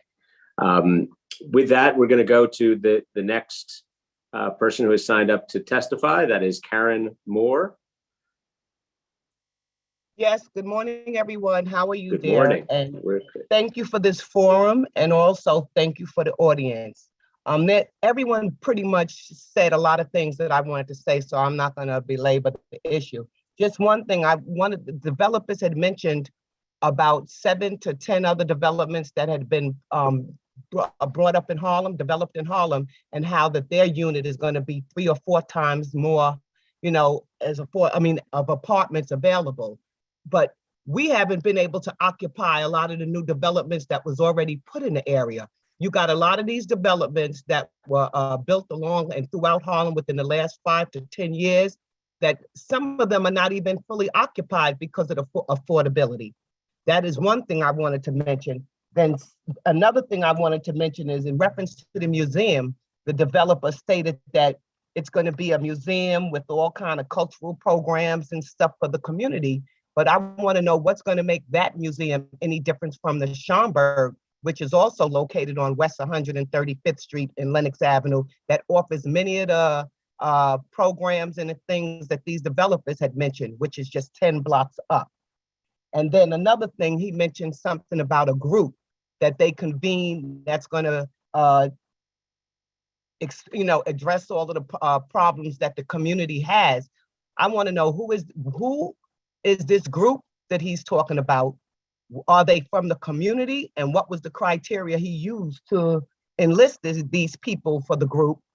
And then the last thing was the MTA issue, which is very important. They already stated that MTA just renovated the train station, which they did, and that there's no way they can expand the platform, which is only a half a platform. So with all of this new development, this high rise, these two buildings, and all the congestion that we're gonna have, there's no way they can compensate for us to have any less congestion.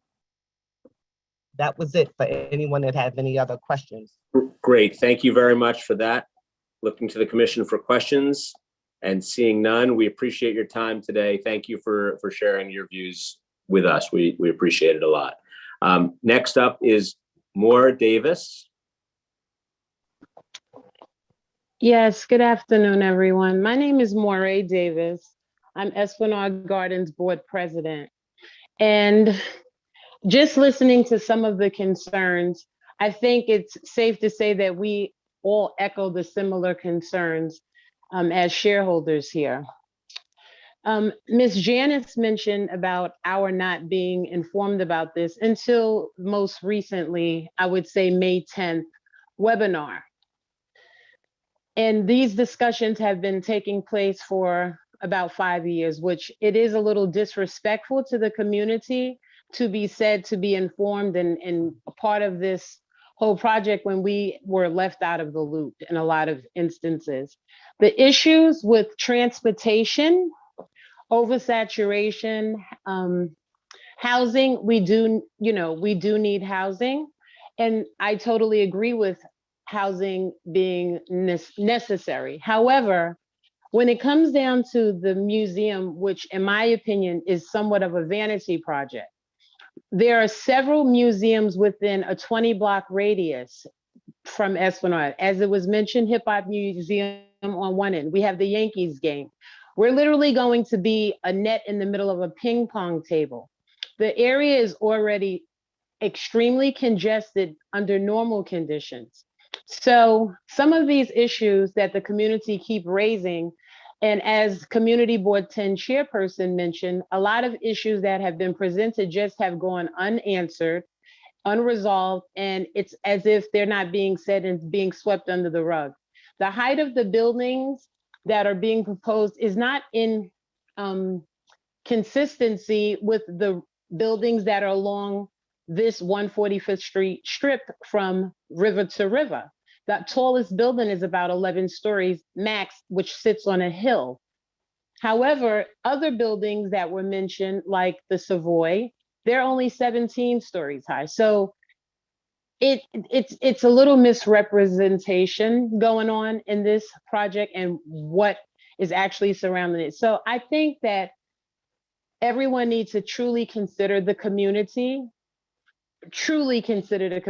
Also, Al Sharpton has been in this community on 145th for about 16 years, since the mid-early 2000s. So it's nice to keep him in the community, but I think we need to really consider this is a residential community, not 125th Street, not Times Square, and it should not become some type of tourist attraction.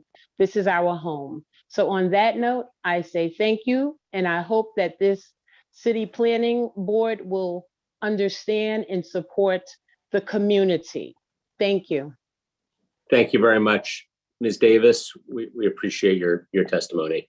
I am going to take a quick check to see if there are any questions from the commission. I see none. We're going to go next to a group of 5 witnesses in support of this project. And we're going to start with Laura Colacurcio. And if I've done damage to your name, I'm sorry. You can correct me when you come up. Welcome. Thank you so much. Thank you for the opportunity to testify on behalf of the Association for a Better New York.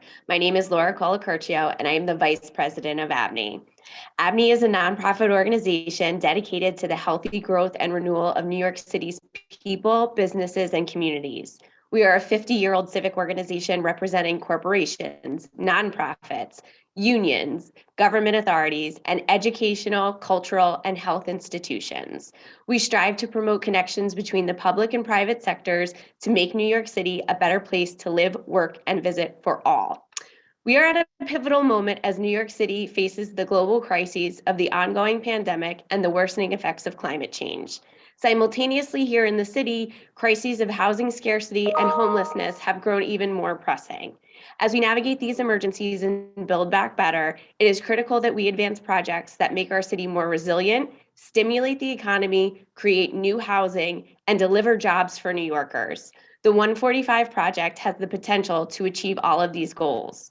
To keep pace with job growth in New York City, new housing for people of all income levels is desperately needed.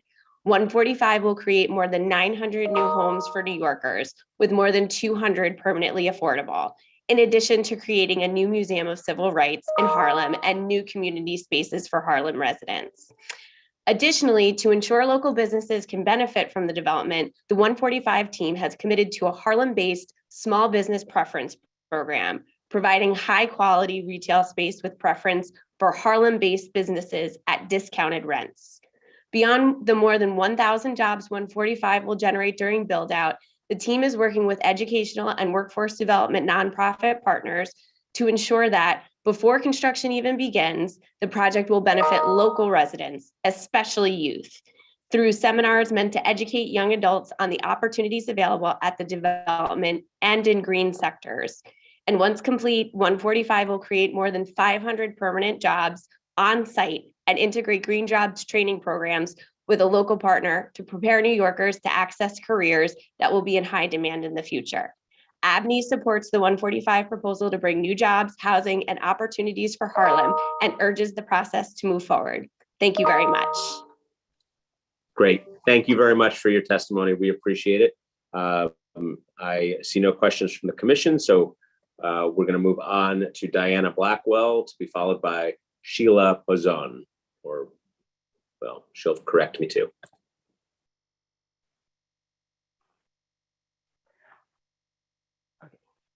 Can you hear me now? Yes, we can hear you. Okay. All right. Good afternoon, everybody.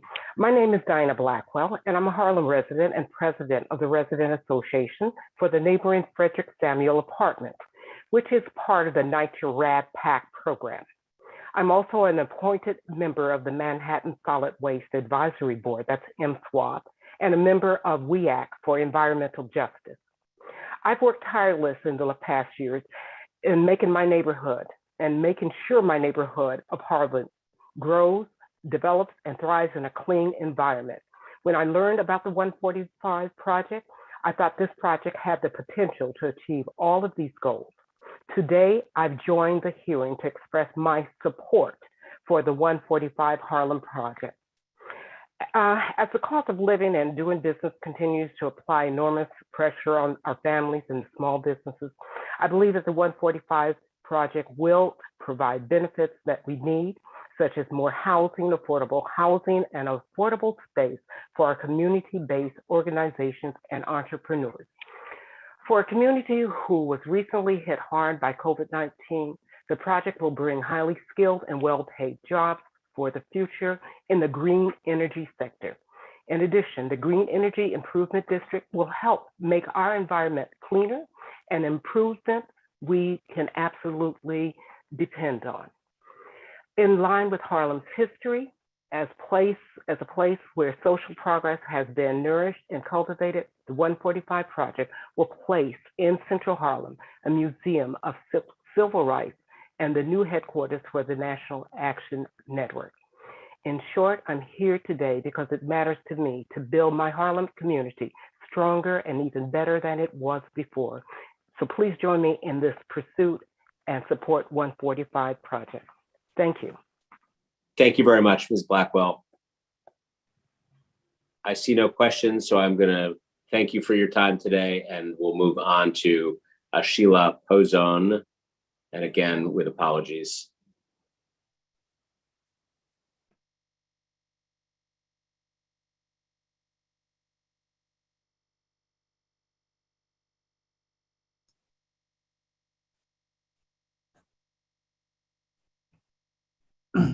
Miss Pozon, you should be able to unmute your microphone.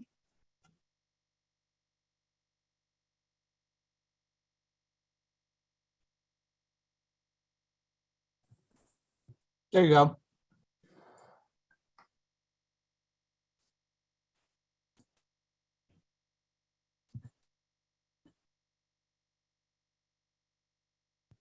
If you're speaking, we can't hear you. So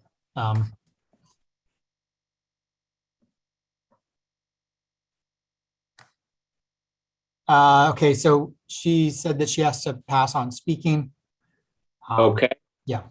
All right, we will go to the next witness here, Wayne Breamfield, to be followed by Steve Rich.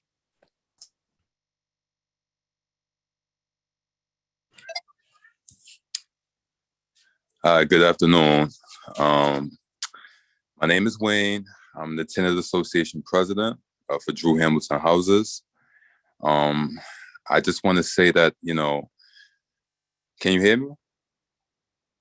We can hear you loud and clear. Okay, I want to say that in the current condition that 145th is at the moment, it's not really good. I see a lot of deteriorating conditions there at the moment. And I just want to say I express my support for the 145 project.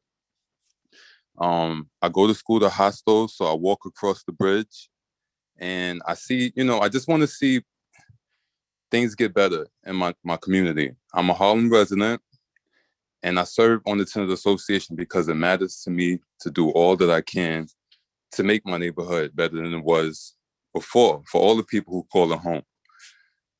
I think once 145 is built, the project will provide benefits to our community, such as more housing and space for Harlem-based small businesses. I'm excited about the job creation and the green energy improvements. The project will start creating more benefits for local residents, such as myself, through seminars meant to educate young adults on the opportunities and the development of the green sector. During construction, I think the project will generate over 1,000 jobs, which I think is great. Once it's completed, I think it will create over 500 permanent jobs on site, and it will have a training program also with training partners. I think it will connect our residents to training for highly skilled and well-paid jobs within the community, and such as green energy improvement. It will also benefit, I think our community will also benefit from cleaner air and water. The grid will help reduce the need to burn fossil fuels and will help with carbon emissions in and around Harlem. So I think it's going to meet the challenges that everybody was talking about earlier. I also applaud the plan for the Museum of Civil Rights and the new headquarters for the National Action Network. Harlem is a beautiful place and it's a wonderful community. And I want every block in our neighborhood to reflect this. So I'm looking forward to this improved and activated 145th in Lenox. And I just want to say thank you. Thank you. Thank you very much, Mr. Greenfield. We appreciate your taking the time to be with us. I want to just ask one follow-up for you as somebody who walks across that bridge, you said, every day. Some of the testimony that we've heard in the last half an hour or so related to traffic congestion and challenges on 145th Street throughout the day, and certainly, during or before or after Yankees games and the like. Tell us a little bit about your experience and why, it sounds like you're not concerned about that.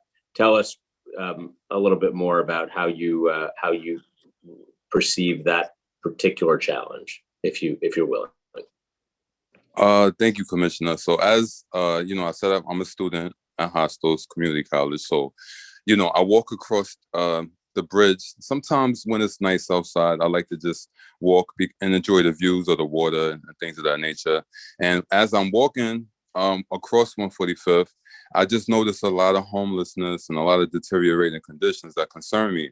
And just to go back to what you were saying about the congestion, it doesn't bother me. I noticed that the congestion is mostly when it's like, you know, baseball games, like the Yankee games and things of that nature. So it's a lot of people trying to look for parking and things and stuff like that. So we have a mall. There's a Gateway Mall right across from my school.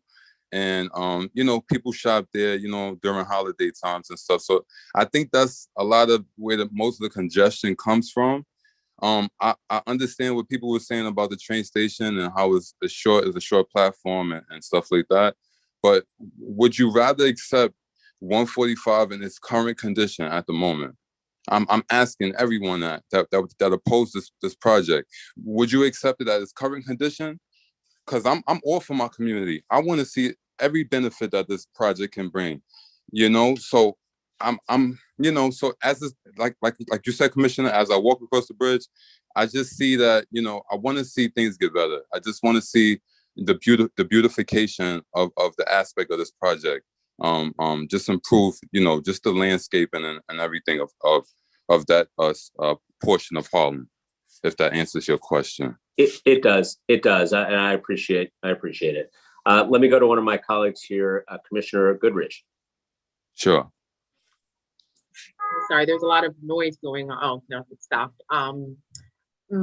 I heard you on wanting to see things get better, and you mentioned a few times people experiencing homelessness and how it's a prevalent issue specifically in that location. I'm Yes. curious on your thoughts on how you think the project would be able to help those people. Thank you for your question. I think the project will kind of help eliminate some of this that we're currently seeing at the moment. If you was to take a walk to 145th right now, it looks horrible. I mean, it's a bunch of boarded up. Everything is boarded up.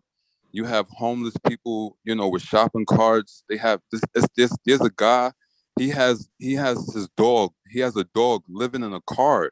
It's like an abandoned car, and him and his dog is living in the car. And so, you know, I walk past this. I walk past these people, so I see it. And you know, and it's not just to say I want this project to happen just because of that, but I think that with this project coming in and it's gonna help, you know, eliminate those homelessness that I'm seeing right now, because these people, they're just there. It's no one's from the city is coming to remove them. It's like they're just sitting there, and it's concerning to me. And I don't want the condition to further deteriorate, because even if the 145 project doesn't, like you said, doesn't go through, what's going to happen? We're going to wait 5, 10, 20 years from now. And then what's going to be built there? Of course, we want something that's going to benefit the community, but in its current condition, I'm asking everybody, would you want it to stay that way? Because I certainly don't. I'm not sure if I think what I'm hearing you say is what matters to you most is the beautification aspect and the aesthetics and what the project would bring in terms of how it would look, but not necessarily how it might benefit like the people who are there right now.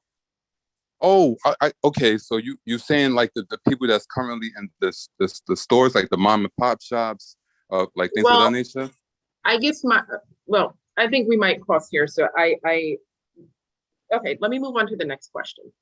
And this is my last one for you. You mentioned that you're, I think, from Hamilton Houses, and this is the second in support. I think that from what I'm hearing correctly, Knight's resident. And I'm wondering, since we heard testimony before from people who are also in the community and they're saying they didn't even know about the project until May, how did you learn about the project? And how were you informed about the project to come to the conclusion I'm wondering when you learned about the project, how you learned about the project with enough information to come to the conclusion that it benefits the community. Well, I was informed about the project back last year, 2021. I was on a conference call with the Manhattan Borough President, then President Gail Brewer. Okay. And she had invited me to the call and briefed me about the project, and had Mr. Bruce Teilenbaum and Mr. Tristan Neidl give us a presentation about the project, and just to inform us about what was taking place. And so they gave us the presentation. They told us about the benefits, the community benefits that it would bring, things of that nature. And and I had some oppositions at the time, just like everybody else on the call, about affordability. I brought up that, the AMI, things of that. I brought that up too, but it's just that they told me they was working on it. The project wasn't even finalized. They just told me, look, when we're working on these things, we'll come back to you about, and anything about the programs that we got in place for this project. So these are things that we talk about. We're meeting about. I think all the community partners are meeting about. When you say we're meeting, who you mean you're meeting with the developer? Yes, we have spoken before. We have spoken about the project. They briefed me about the project. Thank you. Thank you very much, Mr. Greenfield, and thank you, Commissioner Goodridge. We appreciate your taking the time with us today. And also, I hear your comments about a desire to see investment in the neighborhood. That's what I take from your testimony, and we appreciate it. Let me go next to we're gonna let me just make sure there's no other questions for you. We're gonna go next to Steve Rich. So thank you, Mr. Greenfield. On to Mr. Rich, and then to be followed by a witness against the project, Joshua Clennon from Community Board 10. Mr. Rich, floor is yours. Steve Rich is not in the room. Okay, well, then we're going to move on. With shorter notice to you, Mr. Clennon, we're going to go on to you. Hi, good afternoon. My name is Joshua Clennon. I'm a lifelong resident of Harlem. I grew up on 140th Street, St. Nicholas. Went to school at Frederick Douglass Academy on 148th Street and 7th Avenue. So I know this community well. I also sit on the community board as Treasurer Community Board 10, and I attended, all of our public hearings regarding this. And I also attended some previously held, community meetings that the developer held with residents of Esplanade Gardens.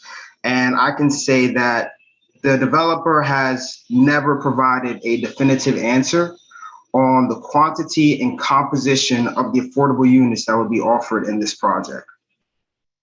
The collective consumption energy that's being offered with this project that we fully support and are excited to hear about, but we know that is not a reality without further legislation enacted at the state level. So we know they're proposing to store and distribute geothermal energy. We know that currently under existing legislation, that's not possible. The allotment of commercial space in the project renderings does not align with the developer's pledge to rent to small businesses in the community or even allow the small businesses currently at the site to return to their space.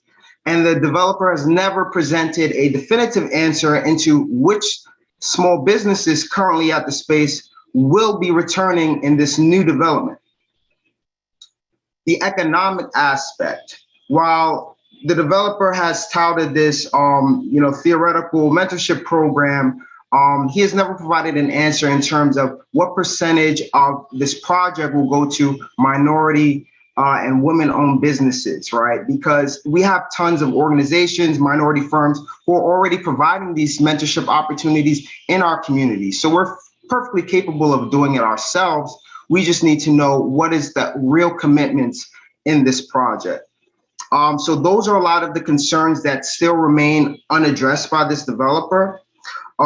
They've also touted making improvements to Colonel Young Playground, which, as was previously mentioned, this was a playground that was just recently renovated. So we really don't need that. So all we're asking as a community is to have real commitments. We've asked the developer to pull this ULURP application to have a more constructive conversation with the community regarding this site. An inclusive conversation. The developer has claimed to spoken to hundreds of community leaders. However, very few, I could count on maybe one hand, have come out and spoken in support of this project. Our community is not anti-development, but we understand that any development in our community, the community benefits must significantly outweigh the negative consequences if we are going to preserve the cultural and historical integrity of our neighborhood. Thank you very much, Mr. Clennon. I appreciate your time and your words today. I do not have questions for you from the panel, so we're going to thank you and leave it there. And I'm going to go on to Rasul Heatley from Local 79, and if you're there, we're going to call you up. How you doing? Does everyone hear me? We can hear you loud and clear. Thank you. Okay. My name is Rasul Heatley. I'm from a resident from Harlem, long time, 3 generations in. I work for Local 79, board member of 100 BCW, 100 Black Construction Workers, and I also approve the 145 project. But in real life, I want to improve it with a considerable amount of affordable housing. Like when you say it on paper, in reality, 2 years later, once it's developed, that needs to be there for. The gentleman that was opposed made a great point. It has to benefit the community more than it just benefits the development. I'm for it, but since I'm for it, I'm for building it.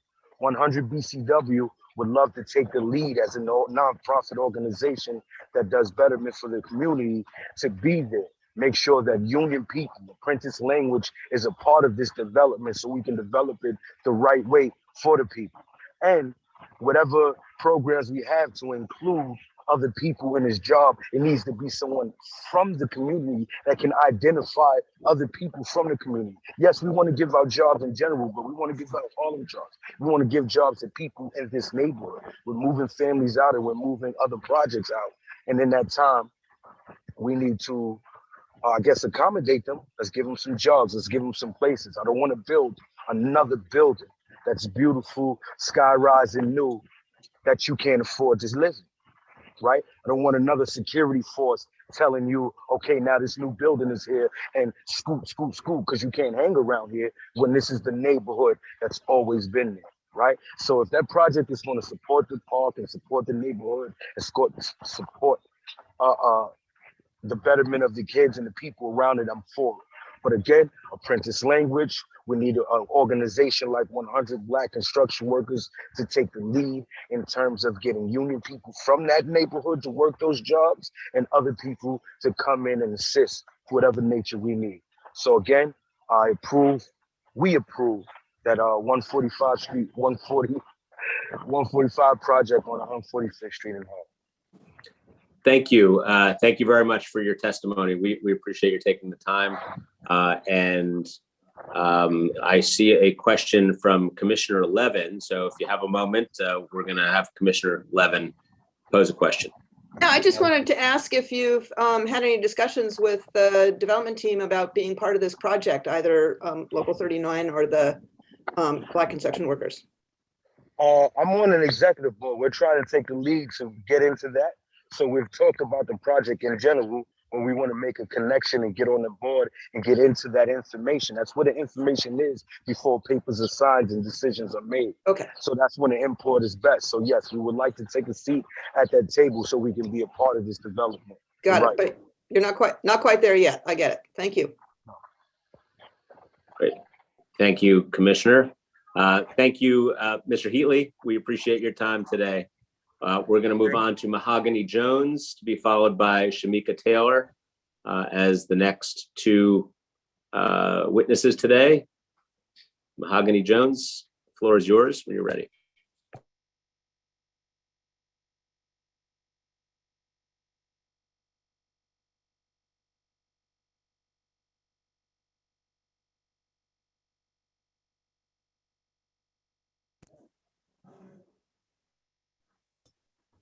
Ms. Jones, you should be able to unmute your microphone.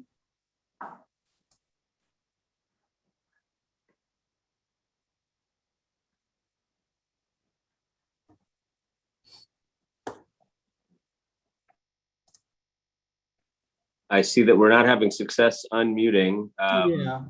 Oh, okay. So let's. I'm going to give Mahogany Jones another second here, another chance. I see no action there. So we're going to move on to Shamika Taylor. And I will note that if you wish to testify, now's the time. So to Mahogany Jones or anybody who wishes to testify, there still is a chance. We're getting to our final handful of witnesses here. And you can find instructions on how to register, whether online here or by phone at www.nyc.gov/NYC Engage.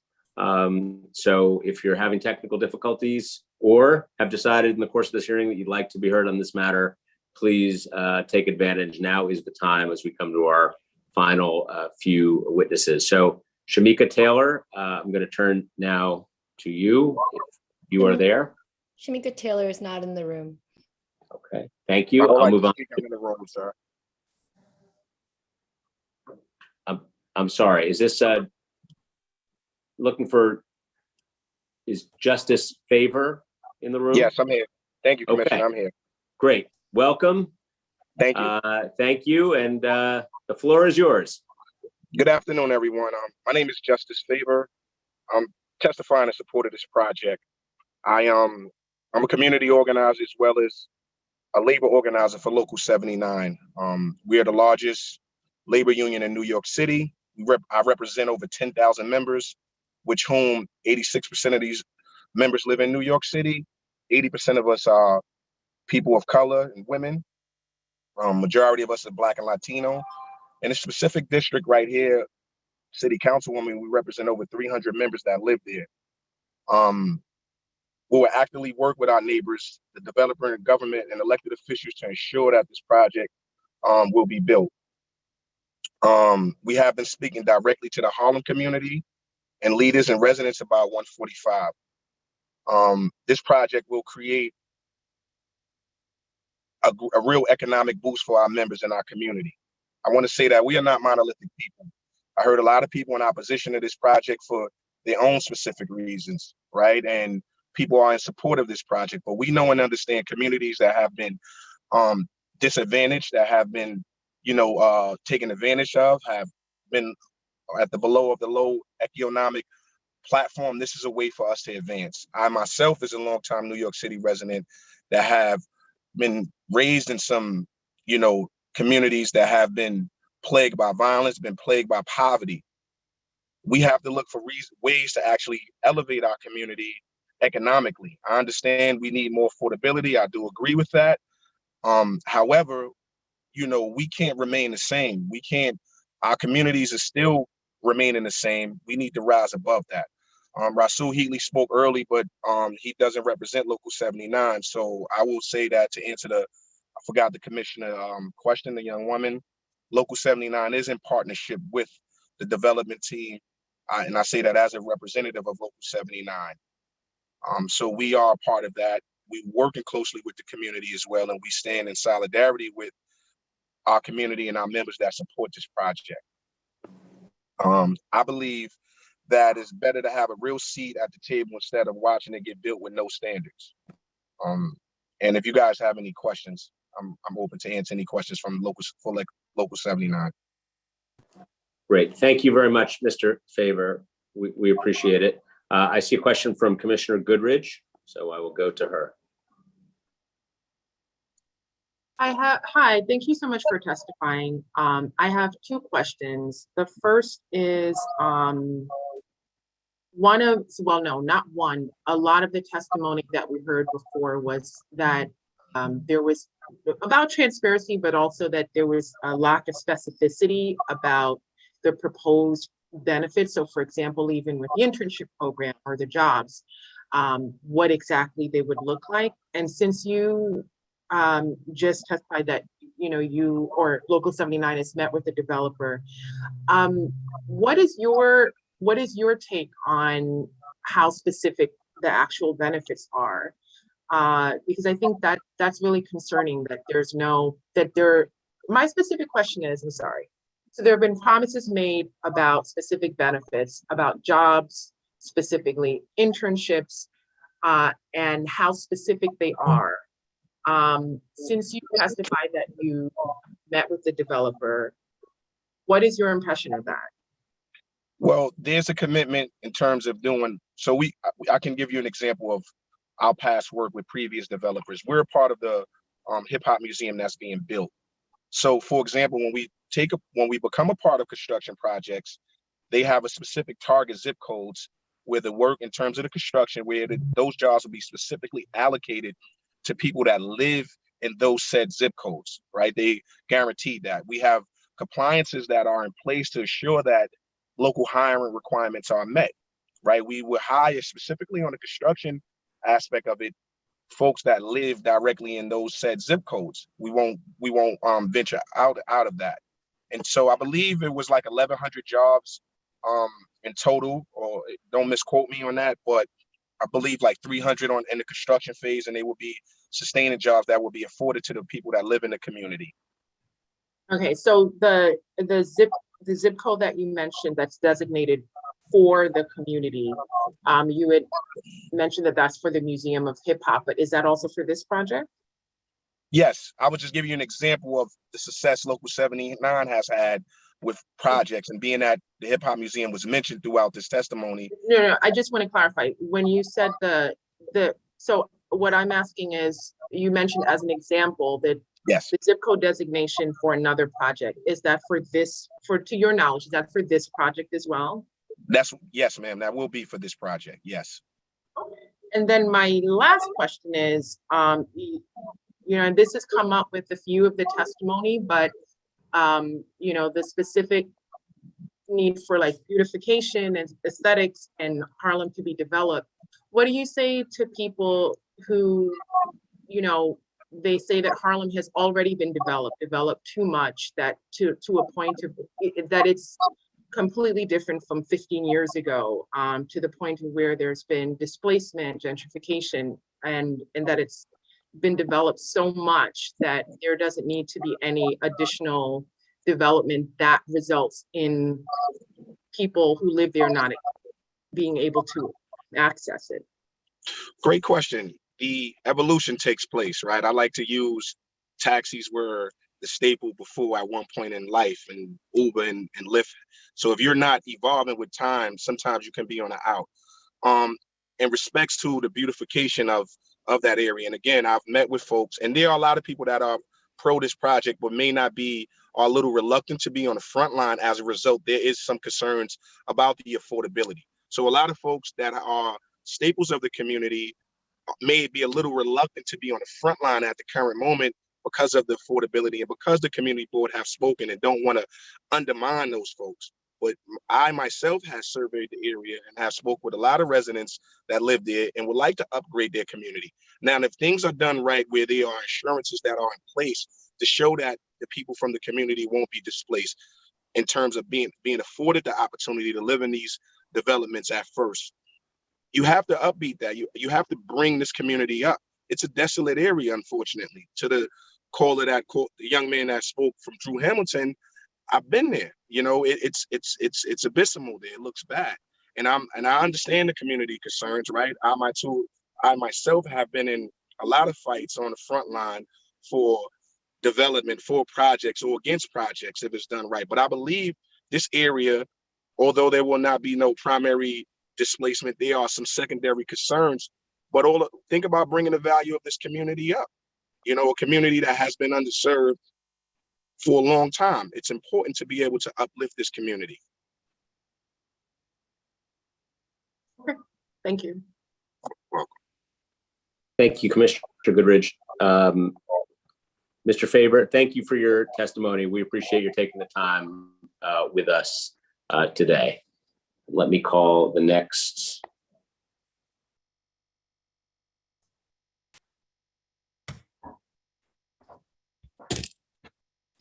Hello. Okay, next is Tamika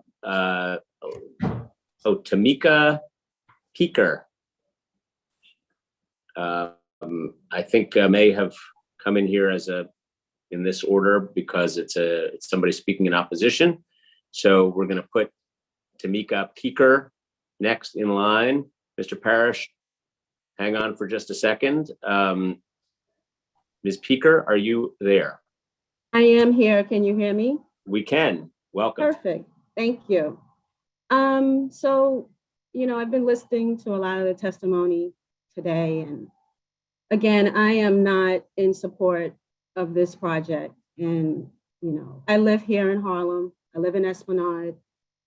You know, I walk across the mall. I see the traffic. I take the train. We experience what a lot of folks have said, that the train station is shortened. And with a lot of push-ins and a lot of the crimes that we're experiencing here in New York City, I'm not even feeling comfortable now taking the train. So I can't imagine if we have an influx of residents coming to the community and now, you know, the 145th Street train station is full with people. In terms of the Yankee games, I drive. Yes, the traffic is ridiculous. It stems from 145th Street all the way down to Lenox Avenue and all the way up the hill, all the way up to Broadway. And yes, it is congested. So I can't imagine this project coming here to our community again and just, you know, having this huge impact on us. What else do I want to say? In terms of some of the businesses that are already here, I think someone echoed that. A lot of the businesses that we have here, I haven't heard anything either about whether this developer has decided to reach out to those folks so they can return. We have Dunkin' Donuts. We have a thrift shop, like a 99-cent store that we utilize frequently. A lot of people in Esplanade utilize that. There's a grocery store, as well as Nan. So these are things that are important to us as the community, for the community. And I don't understand, you know, the need to build such a large tower in our neighborhood. I care about our neighborhood tremendously. And, you know, I want to see it look better and pretty and all those things, but this project is not the answer to that. I think we need to address some other issues within this own community first before we start with these two towers. So that's really what I just wanted to say. I don't know if the panel has any questions for me. You know, I can answer best I can. You got it. We appreciate that. And I'm going to ask the panel if there's any questions, but I do not see any at the moment. So, Ms. Peaker, we appreciate your. Did I reach my next turn? We appreciate your being here with us, and we will certainly take your comments seriously. You know what? Let me go. Yeah, you're still on. Go ahead. Oh, maybe you're not. We'll give you a second to come back. Hang on.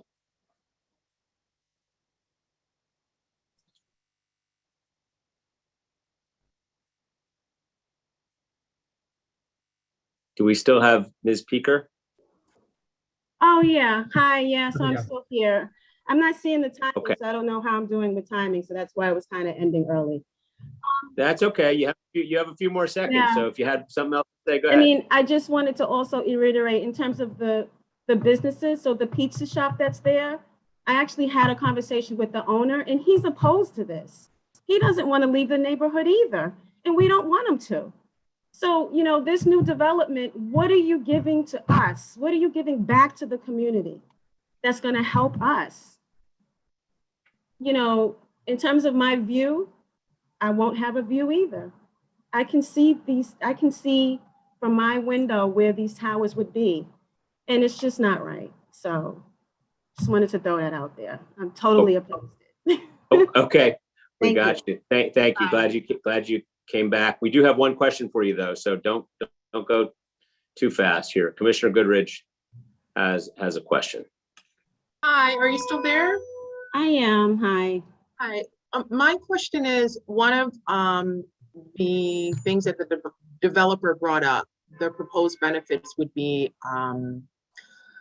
offering support and training to small businesses, particularly women-owned, BIPOC-owned, and helping them become, from what I voted down, helping them become entrepreneurs in the community.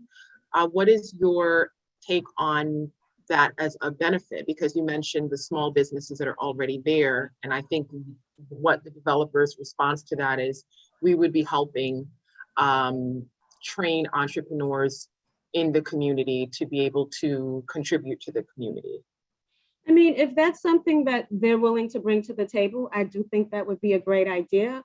But I think where we stand with the developers is put your mouth where the money is. So a lot of times we're hearing what they want to do. They're communicating, maybe in some of those community board 10 meetings about things that they would like to do. But what we're hearing is things that are not really in place. They're not tangible. So when you say, they want to create something that's going to help the communities, I think somebody echoed that too. When this project is over and is in and is happening, if it was, we want to see those things that currently exist, because for some of the projects that currently exist now in Harlem, I don't see where they're benefiting me. I see that they have this beautiful building that might be on Amsterdam Avenue, but I'm not seeing where it's benefiting me at all. So those are the things that I think, that when he says, that they can improve businesses, that would be a great thing. But let's see that happen. Like, what do you have in place right now today that's going to make that happen for this community in a positive light? And I think for right now, it just seems like it's bluff and a lot of talk, but I don't know, how serious these developers are in terms of helping the community.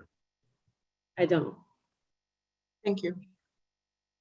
Thank you, Commissioner Goodridge, and thank you, Ms. Speaker. I will note that one of the themes that I'm hearing from the public today is that they like to see a little more certainty on some of the promises that the applicant team is setting forth. And so we'll encourage them to do that as we're in the middle of this process. But I will also note that most of those are not in the land use or environmental realm for our specific consideration. But I do think it's important, and I'm sure that the applicant team is watching and listening to the comments, that there's an appetite for more certainty or more clarity on some of the things that they have presented today. So thank you, Ms. Peaker. Let me go next to Mr. Parrish. You're going to have to wait one more second. We have one more person testifying against, and that is Patriana Acosta Tele. And I'm going to turn the floor over to you.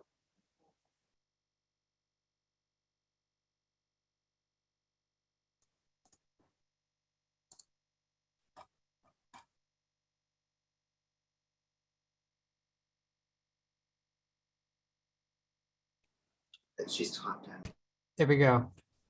Be able. Hello. There you go. Hello there. Welcome. Hi. How you doing? You're here with the commission, and you have the floor.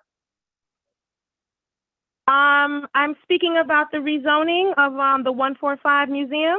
Correct. We want to hear your views, and you have 3 minutes to air them. We'd love to hear them. Okay, so my name is Patriana Acosta-Tel. I am a resident and a shareholder of Esplanade Gardens. I'm a longtime member of Harlem. I grew up actually in the South Bronx, and I knew that there was a gentleman previously speaking about how he walked across the bridge on 145th Street. I've done that for over 20 years, and I've watched Harlem and the Bronx go through major developments, major gentrification, and I am opposed to this project. One, because I live right there on 145th Street, and I'm not opposed to development. I want to echo some of my other shareholders to let people know that we do want the area developed. However, the project of this size will no doubtedly displace people. Why? Because once you have a project of this size, you change the AMI of the area. Once you change the AMI of the area, then that allows property taxes to go up. That allows different rents and maintenances to go up. In this case, this area is already underserved. You already have a high population of seniors who live on a fixed income. So something of this size that comes into the community, it will definitely change the trajectory. I worked on the 2020 census, so I know what AMI means. And the affordability, we need to stop saying that word. We need to actually be saying low income, because again, a lot of people in this area will be unable to afford these apartments. Then you're talking about the cultural change of who is actually going to be coming into the community and who's going to be able to actually afford these apartments, right? So it will not be the existing people that live there, okay? And you have a lot of families. Then you're talking about overcrowding of schools. You're talking about the overuse of transportation. We're talking about, you know, they talk about the Yankee games. It's not just the Yankee games. 145th Street, every single day, okay, from morning to night, and I live over there. There's honking, there's massive traffic, there's massive congestion, and there's no plan to actually to troubleshoot all of this. I've been on most of the meetings, and we do want this to be developed. So I want my other Harlemites to understand that it's not about opposing any development. It's just this particular project of this size. And I just implore Mr. Teitelbaum to come to the community, maybe talking about an as of right. He's actually even come and said, oh, well, we'll just build another storage facility, which is kind of disrespectful. So, you know, I haven't gotten any type of friendly, amicable interactions with this developer. It's been mostly animosity, and we want to be able to have a friendly and a very amicable relationship because, again, this is a residential community. Thank you very much for that. And you, whether you can see the screen or not, you were 3 minutes on the nose. It's fantastic. Let me see if there's questions for you. I see none, but we do appreciate your joining us today, and we certainly have heard the specific concerns from you and your neighbors at Esplanade Gardens. So we appreciate that. Let me go next. Thank you, Commissioner. Let me thank you to William Parrish. Mr. Parrish, thank you for your patience. We're glad you're here with us, and the floor is now yours. Thank you, Commissioner. My name is William Parrish. I'm President and CEO of Noble Strategy. We're a minority-owned construction management firm specializing in business diversity and sustainability. And while we're part of this team, we recognize that this will be a huge economic engine for the community. Notwithstanding the concerns that the community has around gentrification that may be perceived or real, we understand those issues, and part of our solution is to work together to build out all of these holes that we've been hearing about in terms of we haven't had enough detail on this plan. That's exactly what our focus is. We have been connected as businesses to the Harlem community for an extended period of time. My first job out of college was the Schomburg Center for Research and Culture and the County Cullen Library out of Hampton University. And then I was able to relocate my business when I became a business owner in 2009 to 2601 Frederick Douglass Boulevard between 138th and 139th. So I've been connected to projects in Harlem for an extended period of time. We've been working with the community for an extended period of time. I've worked on North General Hospital Annex on 119th and Madison. We've also worked on the Clara Hill Bus Depot, which is 146 in Lenox. And we communicated with the Esplanade Gardens community and the MTA. We created a task force.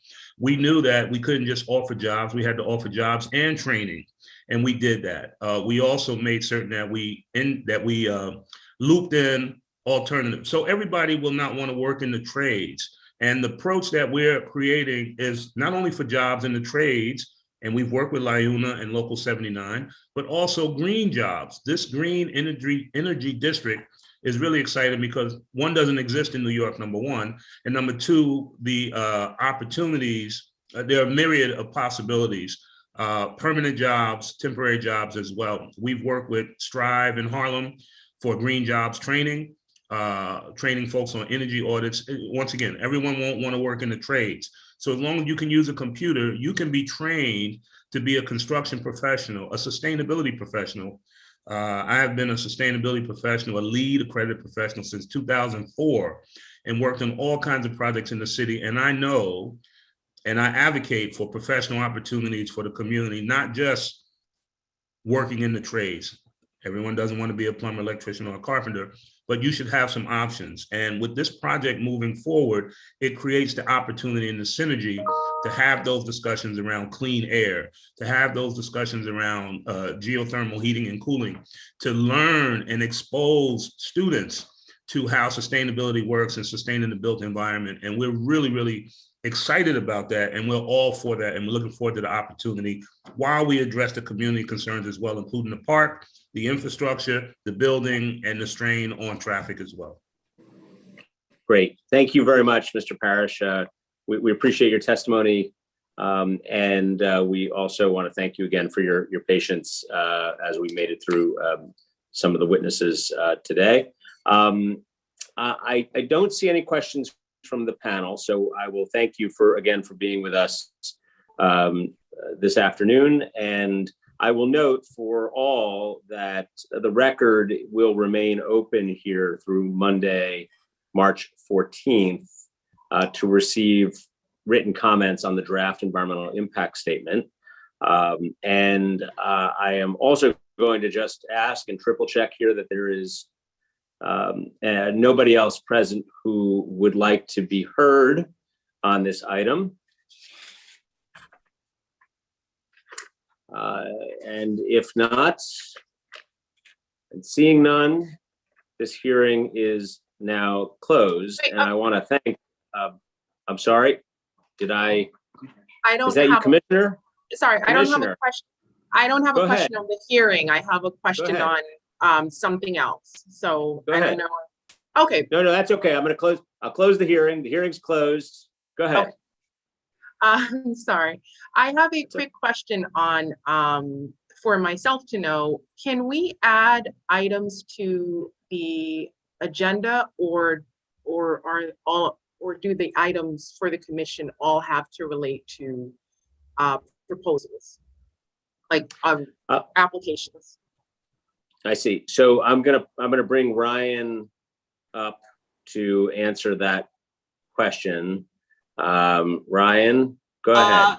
Yeah, so for public meetings like this, like today, typically we hew closely to our calendar and agenda so that the public knows what we're speaking about. For review sessions, we have an agenda, and you know, those are things that we can talk about. But you know, they're a little more relaxed. So if there was something, you know, at the end or you know, that is tangential to a project that you wanted to discuss, I think we could, you know, do that. I'll jump in and just say, sure. Commissioner, you know, if there's specific items that you want to put on the plate here, you know, we should figure out what they are and what the best venue is for them. Certainly, I'm open to sorting out how to best do that. So we should just figure out what we can do it here, or we can do it separately as to how best to put those items on the agenda in a way that works for you and works for the commission. Sure. I'll just briefly say the question I had in mind was, sorry, I don't know if you can hear all this loud music. Okay. That's actually someone all the way outside, like a block away, just, you know. But my quick question is, I'm really excited about the equity tool. And I know that there's been a lot of lengthy history about incorporating racial equity in planning commissions across the country. And I'm super excited about the equity tool. And what I am interested in is knowing if we can have a conversation. They're blasting music out there, but listen, I live in Bed-Stuy. I love my neighborhood. Speaking of New York City and planning, I don't want this neighborhood to change. So they're blasting Shabba ranks. But my specific question is, I wonder if we can add in the next review session to talk about, in addition to the equity tool, how we're incorporating racial equity in the commission.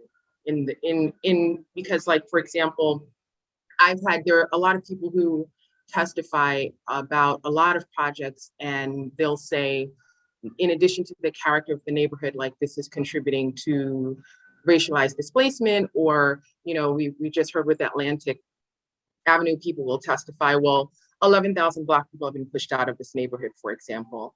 And so I guess what I've been wondering is, as you know, when we're going through the actual applications, review sessions, like how do we incorporate it, which I don't know the answer to. So I just figured it would be a great conversation as a group. Yeah, and the short answer is, Commissioner, you know, there's going to be a public hearing on that data tool in a few days, and it's going to be something which we are going to want to figure out how best to make use of it as a commission and an agency.